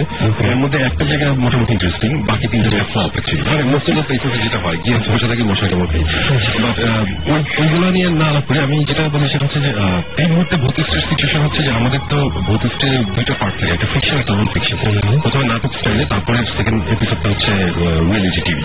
তো আমরা নাটক পার্টের শুটিং অ্যাকচুয়ালি জাস্ট শুরু করেছি, ওটা নিয়ে আমরা খুব বিজি। আমাদের ইনভেস্টিগেশনের শুট কিন্তু অলরেডি অনেক ম্যাটেরিয়াল আমাদের কাছে আছে, 9টা অলমোস্ট 10টা লোকেশনের ম্যাটেরিয়াল আছে, যেগুলো প্রেজেন্টেশন এখন তৈরি হচ্ছে। তো আমাদের নতুন যে আমাদের যে নাটক পার্ট ওগুলোর কাজ আমরা করছি এই মুহূর্তে। আমাদের জানুয়ারিতে দেশ টিভি থেকে বের হওয়ার কথা, বাট এখন জিনিসটা দেশ টিভির উপর ডিপেন্ড করছে, তারা যেদিন রাইজ দিবে। বাট হোপফুলি জানুয়ারি ফেব্রুয়ারির মধ্যে মোটামুটি আমি শিওর যে টিভিতে অন এয়ার হচ্ছে। আর আরেকটা এই যে এই মানুষ টানুষের গল্প, আমি একটা ঘটনা মনে করছি, সেটা হচ্ছে যে এটা আমার খুব আমি জিনিসটা পুরোপুরি নিজে উইটনেস করিনি, বাট যে করেছে তার সাথে আমি ছিলাম। এটা হচ্ছে কক্সবাজারের ঘটনা। এটা হচ্ছে 5 বছর আগের ঘটনা। আমি আর আমার একটা ফ্রেন্ড কক্সবাজার গিয়েছিলাম, এবং আমার ফ্রেন্ডটা তখন প্রচন্ড তার শরীর খুব খারাপ ছিল, মানে ডক্টর ঠিক মতো ডায়াগনোজ করতে পারছিল, তাকে আমার বাইরে নিয়ে যাচ্ছি, নিয়ে আসছে, এরকম একটা সিচুয়েশন। খুব ফ্যাস্ট ডিসঅর্ডার করছিল। তো আমরা তখন যেটা করি যে আমি তখন ওকে বলি যে চল আমরা ঘুরে আসি কক্সবাজারে। তো কক্সবাজারে গেলাম, যাওয়ার পরে আমরা উঠেছিলাম হচ্ছে ইয়েতে, হোটেলটা হচ্ছে সি ক্রাউন, ওই যে লাস্ট নতুন বিশটার দিকে সি ক্রাউন, মানে যেটা একদম সামনে যে কাঠের ওটার সামনে যে হোটেলটা, এটা মনে হয় সি প্যালেস বা সি ক্রাউন এরকম। সি প্যালেস তো মাঝখানে ওই সি ক্রাউনে ছিলাম। রাত্রিবেলা বসে আমি তো যেখানে গিয়ে একটা সিগারেট নিয়ে যাই, আমরা ওর মধ্যে বসে গানটা আমি ইয়ে করতে করতে হঠাৎ করে একটা গান মাথায় এসছে, আমি গানটা লিখতেছি। তো আমার ফ্রেন্ডটা বলতেছে যে তৈরি থাকেন আসতেছি, বোধ সে বেরিয়েছে। তখন বাজে বোধ রাত 12:30 বাজে। সি ক্রাউনের সামনেটা খুব সেফ, ওখানে গার্ড টার্ড থাকে। আচ্ছা, রাত 1-2টা বাজে অনেক সময় ফ্লাড লাইটও জ্বালায়, এরকম একটা সিচুয়েশন। তারপরে সে গেল, আমি অনেক বেশ কিছুক্ষণ আমি ইয়েতে করে দেখে বসে আসতেছে না। তারপরে আমি কতক্ষণ নিচে নামলাম, নিচে নামার পরে আলটিমেটলি ওকে খুঁজে পেয়েছি সিক্রাউনের সামনেই, ওই যে বিচটা একটা মায়াগড় সমুদ্রের কাছাকাছি, অনেক কাছাকাছি চলে গেছে তখন। আমি বললাম ঠিক আছে তুমি কি করতেছি, বলেছেন আমি গল্প করতেছি। আমি যে একটা মানুষকে দেখেছি আর বললো যে এরকম এই কারণে মনে পড়লাম ঘটনাটা। আমি জানি এখানে একজন ছিল, সবাই গল্প করতেছি। আমি বলতে কোথায়? ওই যে এখানে এইমাত্র চলে গেছে। আচ্ছা, আমি জাস্ট ফাইন। আমি ওখানে বসে অনেকক্ষণ 8টা বাজে বিরাম দিলাম। ওখানে ওই যে সিক্রাউনের সামনে যে বাঁধের মতো যে বড় রাস্তাটা, ওটার উপরে আমি উঠে বসলাম। বসে তখন আমরা চা খাচ্ছি, সিগারেট খাচ্ছি, গল্প করতেছি। হঠাৎ করে আমি বললাম যে কার সাথে গল্প করতেছি, কি ব্যাপারটা কি? তখন বললো যে না, আমি এখানে হাঁটছিলাম, হঠাৎ করে একটা লোক আসলো, এসে বললো যে আপনি এত রাত এখানে কি করেন, এই জায়গাটা খুব ভালো না, আপনি এই অন্ধকারে চলে আসলাম, ওই দিকে যান। আমি বলছি না, এখানে কি হবে, বলে যে অনেকে ঠ্যাক ট্যাক দেয়, চিন্তায় যায়, এসব হয়, এগুলো বলছে। তখন ও বলছে যে আসলে আমার কিছু নাই, আমাকে কিছু করতে হবে না। তখন বলছে যে কিছু যদি না আপনি তখন তখন একটা স্ট্যাপ করে চলে যাবে, আপনি মরে যাবেন। তখন বললাম ওটা তো আমার সমস্যা নেই। মানে ছেলেটা তখন খুবই ডিপ্রেস ছিল, তার অবস্থা খুব খারাপ, মানে তার অনেকটা ব্যাপারটা হচ্ছে যে মরে গেলে ভালো হয়, এরকম একটা সিচুয়েশন ছিল।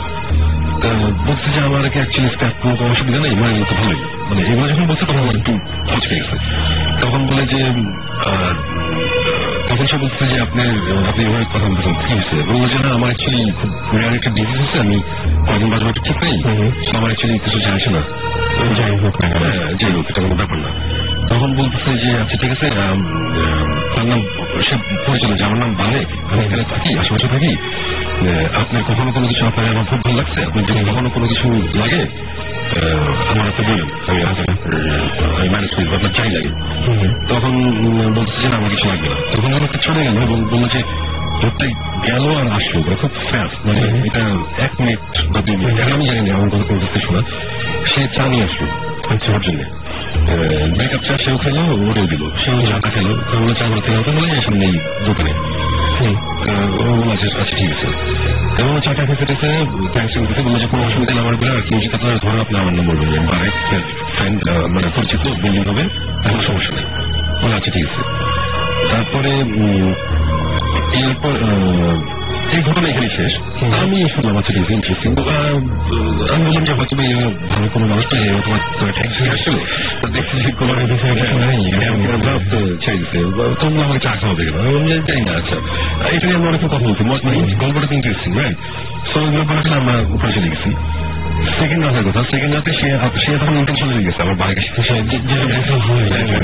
ও গেছে। তার বললাম যে আমি যাবো, তারা বলে আচ্ছা ঠিক আছে।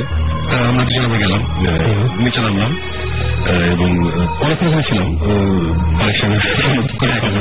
তো দেখা টাকা নেই, আমি চলে আসলাম যে দেখ অনেক কমছে, আমি চাই উপরে যাই, বলে যে আমি আর কি থাকি। তো ও আছে, আমি উপরে চলে গেছি। চলে যাওয়ার পরে সে কতক্ষণ পরে, কতক্ষণ হাফ অ্যান আওয়ার 45 মিনিট পরে সে আসছে। আসার পর বলে যে বাড়ির কাছে আমার দেখা হয়েছে। তো বলে যে কি কথা হচ্ছে? বললাম যে সে আবার আমাকে চা খাইছে, আর বলছে যে বলে আপনার কিছু লাগলে সেম কথা বলছে। তখন আমি বলছি যে ভাই আপনি করেন, আমার জন্য একটা জিনিস এনে দিতে পারবেন, এখানে পাওয়া যাবে এখানে জায়গা, বলে আপনি যা লাগে এনে দিবেন। তখন বলছে যে আমার পটাশিয়াম সায়ানাইড দরকার, আপনি আমার পটাশিয়াম সায়ানাইড দিতে পারবেন নাকি?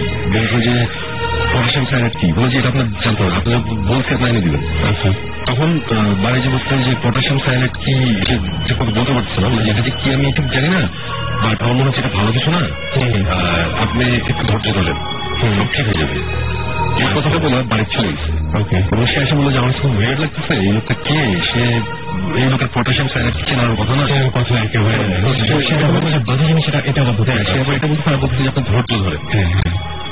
আমার ওই ফ্রেন্ড এখন অনেক ভালো আছে, সে আমাকে পরে এক সময় বলছিল যে আমার প্ল্যান ছিল আমি টেক মাই ওন লাইফ, সে মোটামুটি মেডিসিনের জন্য হয়তো গিয়েছিল এরকম কিছু, এবং সে আল্লাহর মতো এখন অনেক ভালো আছে, অনেক ভালো, মানে ইজ বিং ভেরি গুড। তার অসুস্থতা চলে গেছে, সবকিছু চলে গেছে। এটা আমি কোনো ভৌতিক কাহিনী বলবো না, বাট আমার কাছে ঘটনাটা খুব ইন্টারেস্টিং লাগছে। এবং এরপরে আমরা যতবার আমি সেখানে উঠেছি বা অনেকবার আমরা খুঁজছি যে বারেক নামে কেউ আছে নাকি, কেউ বলতে পারে না, বলে না ভাই বারেক কাউকে চিনি না। ব্যাপারটা খুব মানে সবচেয়ে ইন্টারেস্টিং পার্ট হচ্ছে যে সায়ানাইডের ব্যাপারটা বুঝে ফেললো, এবং সেকেন্ড থিং হচ্ছে যে আপনার ফ্রেন্ডটা সুস্থ হয়ে ওঠার ব্যাপারটা, মানে ধৈর্য ধরার সাথে সুস্থ হয়ে ওঠার ব্যাপারটা, এটা খুবই রিলেটেড মনে হচ্ছে, রাইট? মানে জিনিসটা মানে আমি ওইটাই বলছি যে আমি বলবো না যে এটা ভৌতিক গল্প, বাট এটা মানে আমার কাছে এরকম লাগেছে যে মানে আমার মধ্যে অনেক কোশ্চেন অ্যারাইজ করেছিল। বিকজ আমি ইনফ্যাক্ট অনেকভাবে অনেক কিছু চিন্তা করেছিলাম, মানে আমার এক্সপ্লেনেশন এটাও ছিল যে সে হয়তো বা কাউকেই দেখছে না, সে হয়তো বা চিন্তা করছে, এটা তার মানে ইমাজিনেশন এবং সাবকনশিয়াস মাইন্ডে ওকে সিগন্যালটা পাঠিয়েছে তুমি ধৈর্য ধরো তুমি তারপরেও ব্যাপারটা তারপরেও ব্যাপারটা এটাও যদি নাম হচ্ছে বারে জিনিসটা মানে খুব মজা লেগেছে মানে আমরা এটা নিয়ে অনেকবার অনেক গল্প করেছিলাম এবং আমাকে না এই মুহূর্তে সেন্স করছেন এবং সে সব রাজশাহী সে লিখেছিল উপশহরে প্রায় এই ধরনের ঘটনা ঘটে ভেরি স্ক্যারিং ওকে তাই যদি ঘটনা ঘটে থাকে তাহলে প্লিজ আমাদের এই ইমেল একটা লম্বা টিম করে পাঠিয়ে দেন আমরা ডেফিনেটলি যাবো এবং সেটা তো করতে হলে যেটা করতে হবে ভূত এফএম SMS করতে হবে বড় করে ইমেল লিখতে হবে আর SMS যারা করবেন তাদেরকে বলি সাউন্ড লিখে স্পেস দিয়ে আপনার নাম লিখে স্পেস দিতে হবে মেসেজ লিখে পাঠিয়ে দিতে হবে নামের ফোন নাম্বার সবাই রিসেন্ট করে ঘটনাকে আমরা যাবো এটা দেখতে যাবো কোনটা হয় আমি একটা ছোট্ট ছিলাম একদম খুব ভালো হয় এটা খুবই ছোট হলো এটা অতটা স্ক্যারি ছিল বাট বলি সেটা হচ্ছে যে এলিফ্যান্ট রোডে একটা বাসা আছে মুসলিম এখন আমি ঠিক জানি না ওইগুলোতে যাইনি এটা হচ্ছে এখন ওই কফি হাউসের উল্টো দিকে মাল্টিপ্ল্যান সেন্টার একদম হ্যাঁ মাল্টিপ্ল্যান সেন্টারের যে গলিটা ওখানে আমরা ছিলাম আর্লি 80s তো ওই মাল্টিপ্ল্যান সেন্টারে তখন মাল্টিপ্ল্যান ছিল না তখন ওখানে দুটো দোকান ছিল জনতা বনলতা সন্ধ্যা লাগে তারপরে একটা বাসা পাবে একটা বাসা তো ওই গলির মধ্যে লেফট সাইডেই গলিতে ঢুকলেই 2-3টা বাসার মধ্যেই একটা বাসা ছিল ওই বাসাটাতে থাকতো আমার খালাতো বোনরা থাকতো আমার খালাতো বোনরা থাকতো আর তার পাশাপাশি থাকতাম আমরা ওকে তো ওই বাসাটা নিয়ে আমরা তখন ছোটবেলা বেশ কিছু গল্প শুনেছিলাম যেমন আমার খালাতো বোনের হাওয়াই গিটার বাজাতো ওদের আমি হাওয়াই গিটার রাখা থাকতো রাতে তারা মাঝে মধ্যেই কমপ্লেন করতো যে আমরা রাতে ঘুমায় থাকলে ঘুমিয়ে গেছি তো হাওয়াই গিটারের গিটারটা রাখলে উপর দিয়ে হালকা করে স্ট্রাম করলে যেরকম আওয়াজ হয় যেন স্ট্রাম করেছে এরকম আওয়াজ যদি কোনো সময় ঘুমটুম ভেঙে যেত এটা নিয়ে অনেকে অনেক কথা বলতো তারপরে সবচেয়ে মজার ঘটনা যেটা ছিল সেটা হচ্ছে যে একদিন আমার এক কাজিন ওর ঘুম ভেঙে গেছে সকালবেলা সকালের দিকে সে জানালার দিকে তাকিয়ে রেখেছে কেউ মানে তাদের বাড়িওয়ালা উনি হেঁটে যাচ্ছে ক্রস করছে আর কি মানে বাসার বাইরে উঠান বা সামনে লন ওরকম একটা জায়গাতে হেঁটে বেড়াচ্ছে বাইরে ক্রস করছে আর কি মানে ওকে জানালার একসাথে আসলে চলে গেল তো এটা দেখে সে প্রচন্ড ভয় পেয়েছিল ভয় পাওয়ার কারণ হচ্ছে তার দোতলা থেকে এটা হচ্ছে এটা শুনে খুব মানে মজা পেয়েছিলাম একটা লোক হেঁটে গেলে তাকে দোতলা থেকে ওই লেভেলে দেখার কথা তো এখন আমি অনেকভাবে চিন্তা করছিলাম যে ভেরি রিসেন্টলি যে লাস্ট 1 বছর ধরে যে ওই গলিতে একটা যাবো একটু দেখবো যে এখনো বাসাটা আছে নাকি অ্যাপার্টমেন্ট কমপ্লেক্স হয়ে গেছে কি হচ্ছে অবস্থা বাট ওই বাসার এই টাইপের ছোটখাটো অনেক ঘটনা ছিল একবার ইনফ্যাক্ট আমরা ওই এই ঘটনাটাতে পুটিয়ে গেলে আমার এক গ্রুপ অফ কাজিনস আরেক গ্রুপ অফ কাজিনসকে অনেক ভয়ও দেখিয়েছি যে সবাই জানে যে এই রুমটাতে একটা পড়াশোনা হতো তো এই টাইপের আওয়াজটা অনেক কিছু শোনা যেত একটা সময় আমি জানি না এখন কি অবস্থা এটা ভৌতিক এবং ছোট্ট একটা ঘটনা বললাম আর কি এখন বাজাচ্ছে 1:24 আমার কতক্ষণ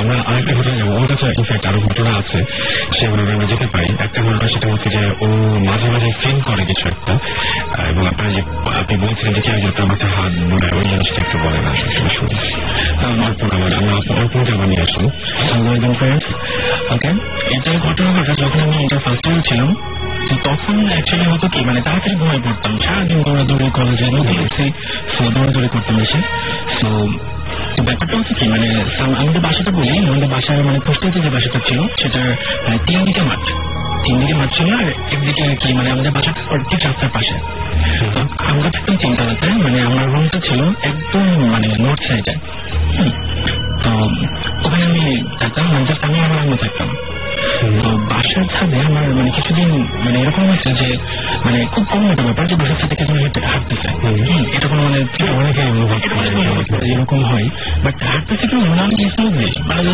হাঁটতেছে মানে নর্মালি কোনো ব্যাপার না মানে নিজের বাড়ি টাইপের হাঁটতেছে তো এরকম আমি প্রায় 7-8 দিন এরকম শুনি যে হাঁটতেছে মন ভাঙিয়ে শুনি আচ্ছা ঠিক আছে ভালো কথা আমি কাউকে বলিনি ব্যাপারটা আমাকে বলিনি তো কিছুদিন পরে মানে 7-8 দিন পরে দিন দেখি এই সেম টাইপের হাঁটা আমার বারান্দায় করতেছে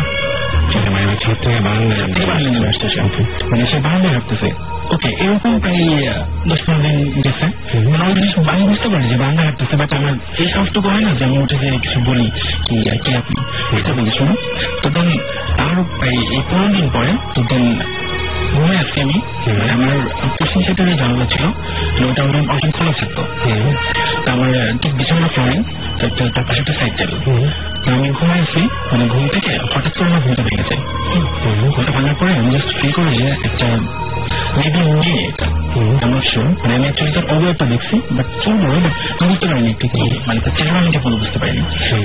মানে আমি দেখতেছি সে আমার মাথায় হাত দিলাচ্ছে, আমি ধর্মটা উঠে পড়তে চাই, বাট মানে কি বললাম আমি বুঝলাম না, বাট আমি আবার শান্ত একটা ছেলের মতো যে শুয়ে পড়লাম, মানে ওখানে এমনি শুয়ে পড়ছি। তো হাত বলাচ্ছে, আমি ফেল করতেছি, আমি বুঝতেছি, দেন ঘুমা করতেছি, সকালে উঠে আর কিছু নাই, সবকিছু হতো এরকম প্রায় এরকম গেছে প্রায় 7-8 দিন মতো, 7-8 দিন। তো দেন একদিন রাতের বেলা রাত মেবি কোনো এক্সাম ছিল কিংবা কোনো কিছু ছিল, আমি রাত যাচ্ছিলাম সেদিকে। তো রাত জাগার পরে তো রাত তখন মানে সে এই টাইমে একটা মানে হাঁটা প্লাস আমার মাথায় হাত বলো না, এটা একটা টাইমিং ছিল, সেদিকে রাত 2:30-3টা এই ঠিক এর মধ্যে ব্যাপারটা হইতো। তো যখন আমি ওদিকে মেলা রাত যাচ্ছি, আমি যাওয়ার পরে আমার হঠাৎ মনে হয়েছে যে আচ্ছা ঠিক আছে আমি এখন ঘুমায় পড়বো।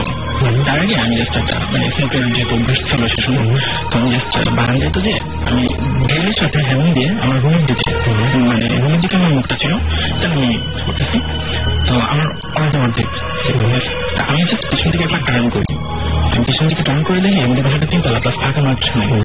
আমি জাস্ট দেখি যে সন্ধ্যার উপরে মানে 3তলা লেভেলে কেউজন ভেসে আসতেছে, মানে বেশি দূরে না কিন্তু খুব বেশি দূর, মানে আমি দেখতেছি যে তোমার কিছু আসতেছে, মানে আমার মাথায় কিছু কাজ করে নাই, আমি জাস্ট দৌড় টোটালি ওখান থেকে দৌড়ানোর মধ্যে সময় দরজা বলে আমি যখন ডাইনিং রুমে চলে গেছি, আমার রুমটা আরো ওই পাশা। তো আমি ডাইনিং রুমে চলে গেছি তখন আমার খেয়াল আসছে যে আমার হাতে ফিরে আমি আবার আমার রুমে ব্যাক করছি, ব্যাক করে আমার জানার মধ্যে জাস্ট ফেলে দিচ্ছি, ফেলে দিয়ে যখন আমি এদিকে টান করে দেখি আমার রুমের ঠিক মাঝখানে সে দাঁড়িয়ে আছে।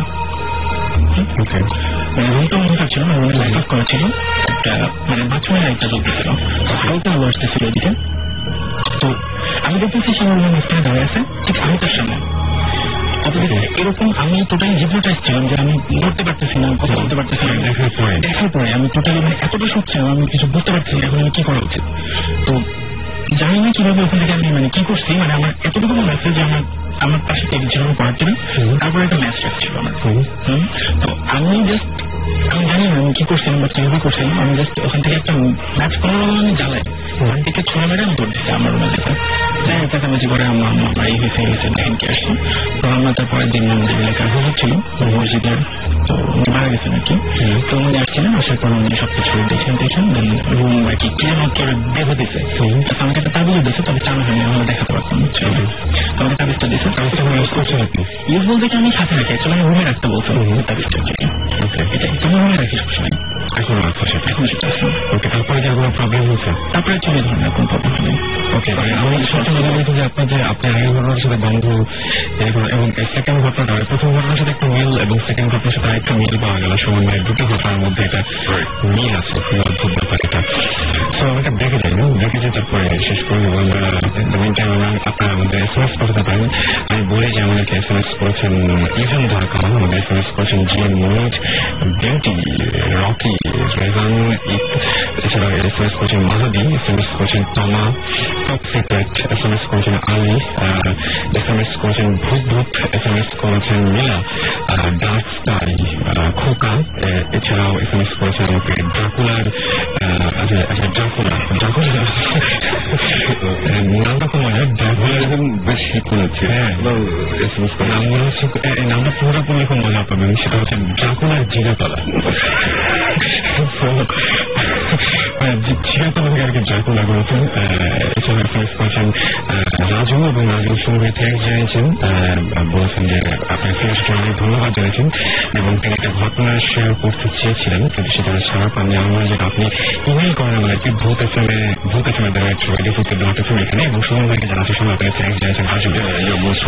ওকে, তো আমরা একটা গানে চলে যান। ইন দ্য মিন টাইম আমাদের ইমেল তো পাবে, অবশ্যই ইমেলের সঙ্গে একটা জিনিস মনে রাখতে হবে সবসময়, ঠিকানা এবং ফোন নাম্বার দুটো।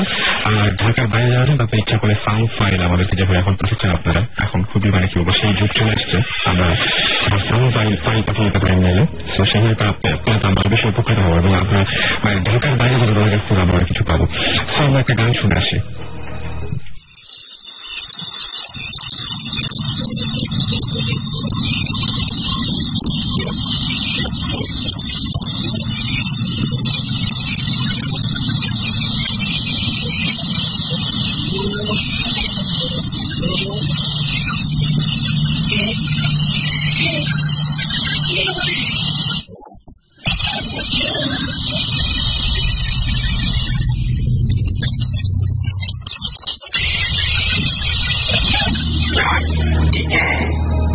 ধরনের কিছু একটা যদি হয়ে যায় খুব ভালো হতো। তো আমার আবার সুমন ভাইয়ের কাছে যাবো এবং সুমন ভাইকে রিকোয়েস্ট করছি, সুমন ভাই অনেকেই ওয়েট করছে নতুন কিছু শোনার জন্য। তো আমরা কিছু ঘটনা জানি আপনার কাছ থেকে।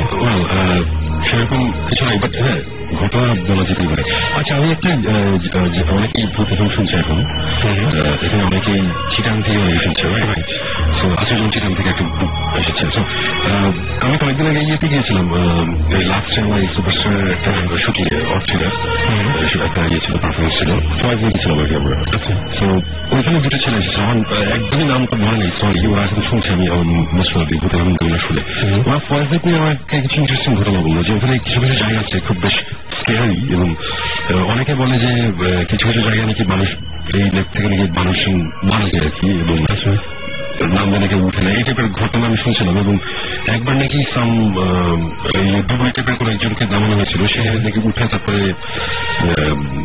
বেশ মানে ইয়ে করে অসুস্থ হয়ে যায়, কিছুক্ষণ পরে সে নাকি মারা যায়। মারা যাওয়ার আগে সে নাকি বলছে সে নিচে কিছু একটা দেখেছে যার নাকি অনেকগুলো চোখ আর কি, একটা মানুষ মাথার মধ্যে অনেকগুলো চোখ সাইড দিক দিয়ে, মানে খুবই উইয়ার্ড স্টাফ। বাট আমি ঠিক ব্যাপারটা জানি না, ওদের কাছ থেকে শুনেছিলাম। চিটাগংয়ের কেউ যদি এই টাইপের এই ফয়েজ নিয়ে যদি কোনো স্টোরি জানে বা যারা থাকে, কাইন্ডলি যদি একটু ঘুরে ঘুরে পাঠায়, সো তাহলে আমরা যেটা করবো জানতে পারবো, এবং আমরা just type of investigation, right? So এটা বেশ ইন্টারেস্টিং ব্যাপার ছিল। আমি অন্য একটা ঘটনা বলি। ঘটনাটা হচ্ছে যে এর আগেও বলেছিলাম একটা হোটেলের কথা, বাংলাদেশের কোন একটা জায়গায় একটা হোটেল আছে, হোটেলের সাথে একটা কবরস্থান আছে। তো অনেকে বলে যে হোটেলের একটা পোর্শন, একটা সাইডে নিচে নাকি কয়েকটা কবর এখনো পড়ে গেছে। আমি হোটেল নামটা বলতে পারছি না সম্মত কারণে। তো ওইখানে একবার ওখানকার ঘটনা ছিল যে একবার গিয়েছিলাম, অনেকবার গিয়েছি অ্যাকচুয়ালি এই হোটেলে। আমি একবার গিয়ে ছিলাম অনেক সকালের দিকে, মানে বেশ ভোরের দিকে, রাত আর সকালের মাঝামাঝি একটা অবস্থা। আমার দরজাকে নক করছিল। সো আমি খুব বিরক্ত যে এই সময়কে দরজা নক করছে। সো আমি দরজা খুলবি ডেফিনেটলি, মানে আলস হয়ে লাগছিল যে উঠে গিয়ে দরজা খুলবো। এই ঘটনাটা ওখানে শেষ। তারপরে আবার ওই একই হোটেলে যাওয়া হয়, এবং সেবার আমি গিয়েছিলাম, আমার ড্রাইভারও ছিল। সো আমার ড্রাইভারের সকালবেলা এসে আমার কাছ থেকে গাড়ির চাবিটা নেওয়ার কথা, গাড়ি ঢুকবে, আচ্ছা গাড়ির চাবি আমার কাছে ছিল। তো এরকম সকালে এরকম দরজা নক হচ্ছে, আবার অনেক সকালে, তখন আমার খুব মেজাজ খারাপ যে এত সকালে ড্রাইভার কেন এসেছে, এখন অন্ধকারটাও যায়নি আর কি। তো আমি খুব মেজাজ খারাপ করে দরজা খুলেছি, দরজা খুলে দেখি কেউ নাই, একদমই কেউ নাই। তখন তো মেজাজ আরো খারাপ যে এ কেমন কথা। এটা সেকেন্ড ঘটনা। থার্ড ঘটনা, অস্ট্রেলিয়ার কনসার্ট আমরা গিয়েছি, তখন আমাদের সাথে শুভ রুম বাজাতো। ওকে, সো এক রুমে ছিলাম আমি আর শুভ, আরেক রুমে ছিল অন্যরা, এরকম একটা ব্যাপার ছিল। সো আমি দরজার কাছের বিছানাটাতে শোয়া, শুভ হচ্ছে জানালার সাইডের বিছানাটাতে শোয়া।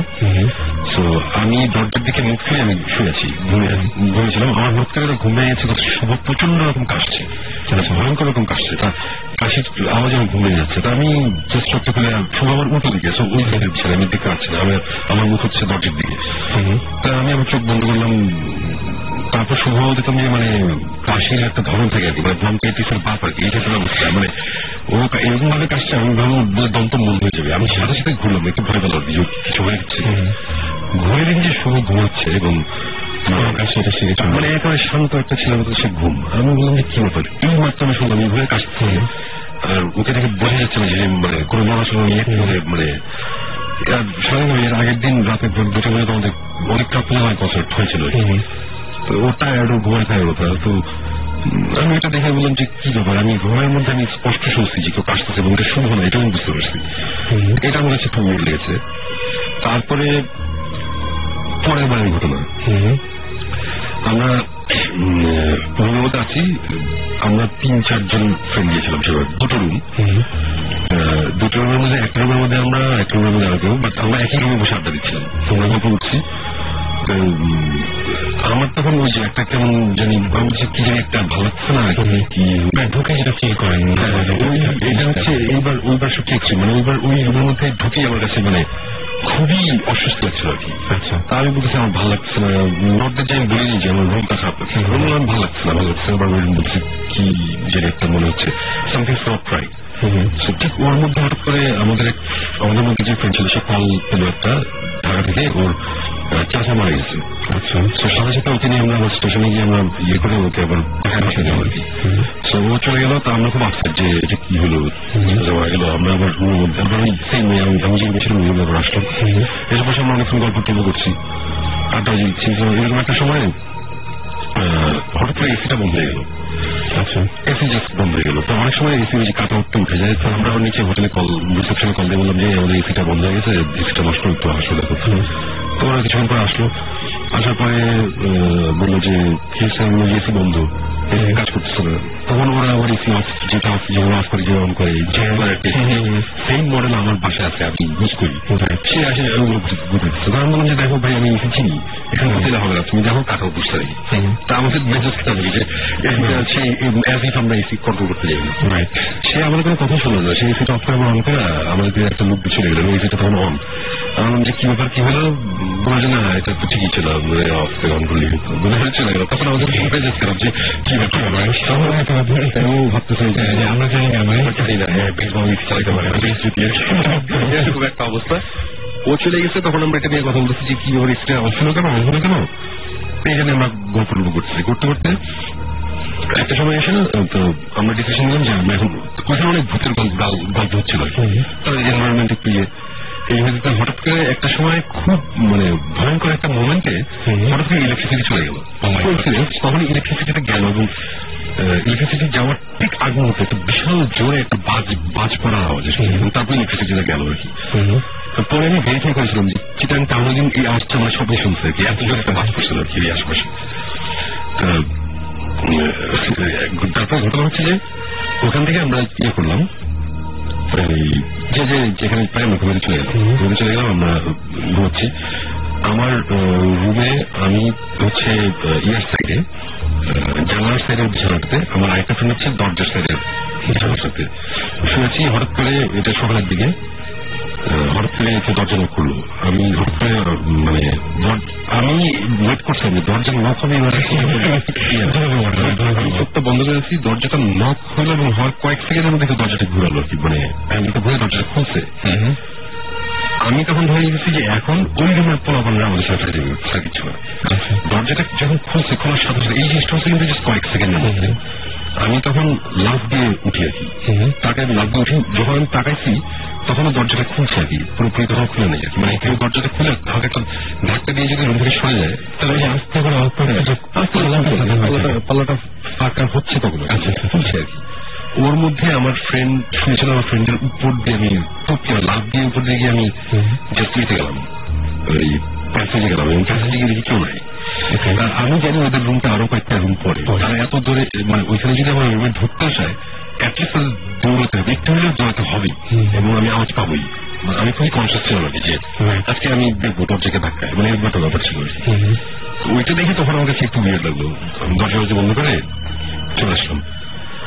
আসার পরে এই ঘটনা এখানে শেষ। তারপরে মজার ব্যাপার ছিল যে ঢাকায় একবার এসে, এটা আমি বলেছিলাম বোধ হয়, আমার বাবার সাথে বসে আমি ইয়ে করছিলাম, লাঞ্চ করছিলাম বাসায়, তখন বললাম চিরাং একটা খুব ইন্টারেস্টিং ঘটনা হয়েছে ব্যাপার।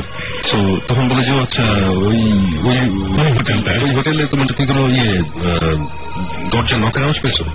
আমি তো তখন উল্টে পড়লাম যে আমার বাবা বলছে এই ঘটনাটি। তখন বললাম যে কেন, কি হচ্ছে বলতো?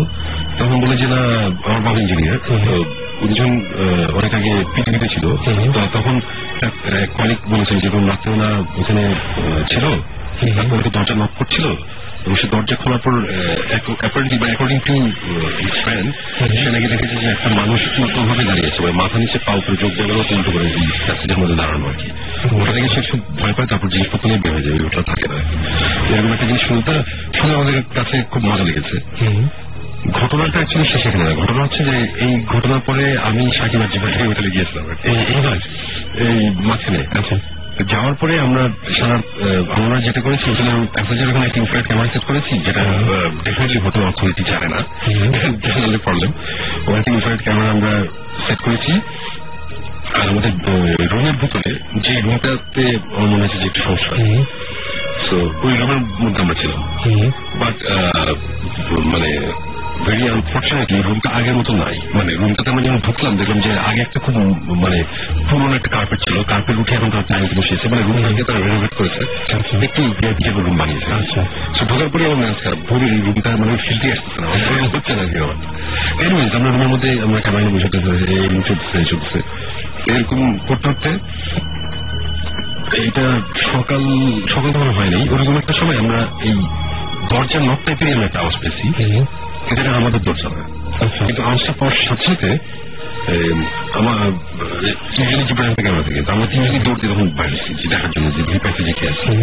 প্যাসেজে গিয়ে দেখি কেউ নাই, না থাকার পরে আমরা ওখানে কিছুক্ষণ থেকে তবে চলে আসলাম যে ঠিক আছে এই দরজা নকের আওয়াজই আমরা কিন্তু পাইছি আগেরবার, বাট ওটা আমাদের রুমে ছিল, আমার রুমে ছিল, বাট এবার আমাদের রুমে হয়নি।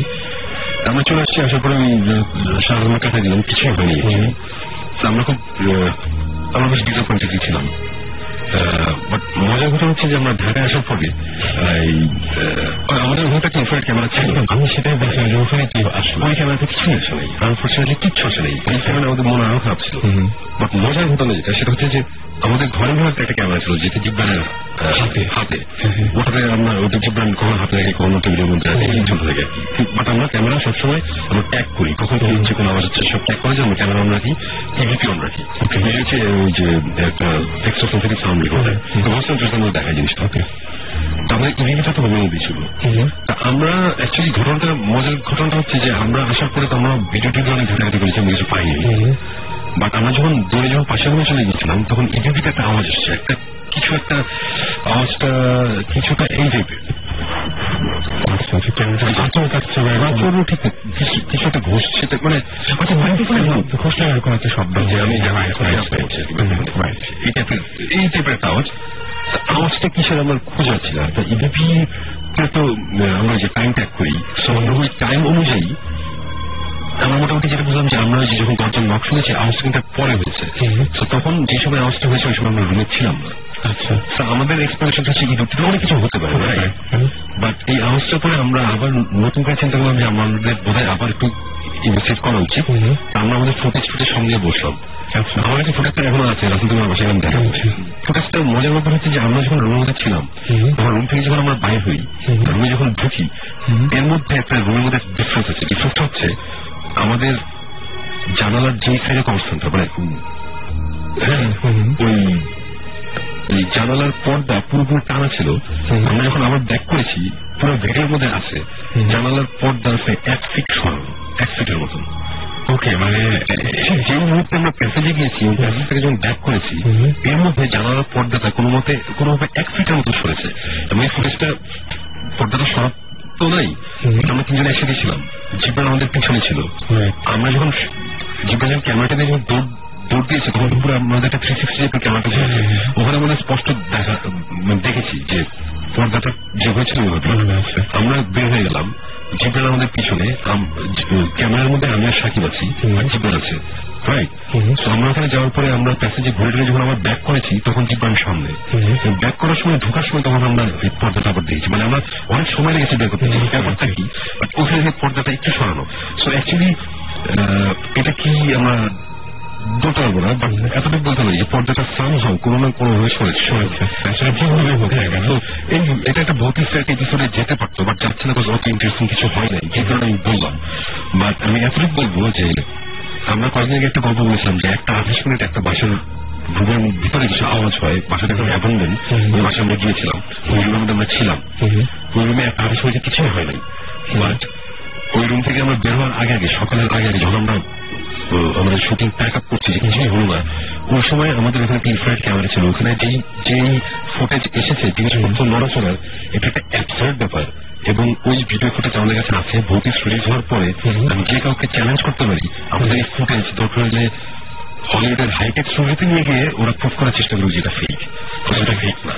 আমাদের কাছে ফুটেজ হচ্ছে জিনিসপত্র নড়াচড়া করেছে এবং উইয়ার্ড ভাবে টেবিল থেকে দুটো জিনিস পড়েছে, কোনো এক্সপ্লেনেশন আমাদের কাছে নাই, এবং ওই ফুটেজ আমাদের কাছে আছে। ইনশাল্লাহ ভূতেশ যখন হবে, ভূতেশের ফার্স্ট এপিসোড মানে সেকেন্ড যে এপিসোড, প্রথমটা তো পাইলট তো সেকেন্ড যে স্টোরিটি হচ্ছে এই এপিসোড, এবং আমি সবাইকে বলবো যে ওয়েট করে দেখতে এবং ওটা এক্সপ্লেনেশন দিতে পারলে দেখ, আপনার কাছে কাজ এই হচ্ছে ঘটনা মোটামুটি। আমার তো মনে হয় যে মানে লাস্টে যে ব্যাপারটা, সেই ব্যাপারটা তো যাদের মানে কি বলবো এমনিতে বিশ্বাস করতে, তাদের জন্য ব্যাপারটা আমার কথা যে কেউ যদি অবিশ্বাস করে আমাদের কোনো অসুবিধা নেই, এভরিবডি মানে ওয়েলকাম। মানে সবাইকে আমরা ওরকম করছি যে তোমরা আমাদের একটা এক্সপ্লেনেশন দাও, আমরা কিন্তু একটা লজিক্যাল এক্সপ্লেনেশন চাচ্ছি। আমরা কিন্তু চাচ্ছি নট যে না ভূত এক্সিস্ট করে আর কিছু নাই সায়েন্স বলে, আমরা কিন্তু বলছি না। এক্সপ্লেন করতে পারলে তো আমার জন্য ভালো। আমি তো মনে একটা শান্তি নেবো বাচ্চাদের ওই জিনিসটা যেটা দেখলাম এটার কারণ হচ্ছে এটা, রাইট? এক্সপ্লেন করতে পারলে ভালো, ফাইন, বাট আমরা করতে পারছি না। আমরা খুবই মজা পেয়েছি এবং এই আমাদের যে লাস্টের যে ফুটেজটা, 41 মিনিটের ঘোরার যে ফুটেজ, ওই ফুটেজ হোপফুলি আগামী 10 থেকে 12 দিনের মধ্যে ভোস্টন কৃষ্ণের কাছে যাচ্ছে। ওদের সাথে আমার কথা হয়েছে, ওরাও জিনিসটা দেখতে ইন্টারেস্টেড, ওরা দেখবে, ওরা চেষ্টা করবে। মানে এটা খুব ভালো একটা ব্যাপার হচ্ছে। সো ওটাই ওয়েটিং ফর ইট, যে ওরা কি বলে আর কি। ওকে, এই হচ্ছে অবস্থা। দারুণ লাগলো আমার কাছে শেষ মানে শেষ ঘটনাগুলো, মানে এবং ঘটনা যেখানে শেষ হলো, কিন্তু আজকে রাত্রে শেষ করবে আজকে রাত্রে আর না যাই। So staging to radio 40 and ফিরে আসবো আবার আগামী শুক্রবার ঠিক একইভাবে, এবং হোপফুলি যে সেদিনও আমরা এবং ভূতেশ টিম সবাই মিলে একসাথে ভূতেশ আমরা জয়েন করবো এবং একসাথে আপনাদের ঘটনাগুলো শেয়ার করবো সবাই ইনশাল্লাহ। ইনশাল্লাহ। আর একটা ছোট, এটা আমার খুবই পার্সোনাল একটা জিনিস, তারপর মোস্ট প্রবলি আছে প্রথমবার মতন আমার ছেলে এবং ভূতেশ শুনছে, তাদের মানে আরো একটা মজার ব্যাপার সেটা হচ্ছে এত রাত পর্যন্ত শুনছে এবং নিশ্চয়ই ভয় পাচ্ছে বলে শুনছে। ওকে, তো আমার মনে হয় যে এখন থেকে রেগুলার চাই দুজনকেই। এনিওয়েজ চলে যাচ্ছি আবারও গানে, আর সেই সাথে আপনাদের সমাজ থেকে বিদায় নিচ্ছে, ফিরে আসবো আবারও আগামী শুক্রবার এবং ডেফিনেটলি সুমন ভাইয়ের সাথে নিয়ে সেই বিষয়ে কথা হচ্ছে আপনাদেরকে। আপনারা যারা SMS করতে চান এখনো, তারা সাউন্ড লিখে স্পেস আপনার নাম লিখে স্পেস আপনার মেসেজ লিখে পাঠিয়ে 9840 নাম্বার, এবং যারা আমাদেরকে ইমেল করতে চান তারা bhutfm@radio40.fm SMS করে ইমেল করে নাম, ঠিকানা এবং ফোন নাম্বার সহ ইমেল করে আপনারা আমাদের ঘটনা জানাতে পারেন। একটা ব্যাপার সেটা যদি আপনাদের এই শোতে আসতে চান তাহলে ইমেল করতে পারেন, এবং আপনারা যদি চান যে ভূতেশ টিম আপনাদেরকে ভিজিট করুক আপনাদের সেই জায়গাগুলো, তাহলে আসতে পারেন। এবং আমি দেখছি যে আজকে SMS এর মধ্যে দেখলাম যে আমি আমার সঙ্গে কথা বলছিলাম এবং আমি থামিয়ে নেয়নি একদমই, কারণ আমি দেখলাম যে আপনারা ফরেস্ট লেক নিয়ে অনেকেই SMS করেছেন, এবং ফরেস্ট লেক নিয়ে সত্যি যদি আপনারা SMS করার চেয়ে আমি বলবো যে আপনারা ইমেল করলে বেশি সুবিধা হয়।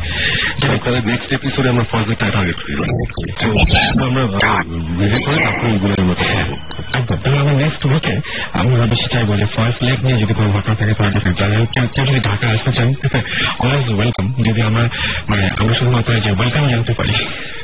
তো যাই হোক, চলে যাবো গানে, আজকে রাত্রের মতো এখানে শেষ করছি। খোদা হাফেজ।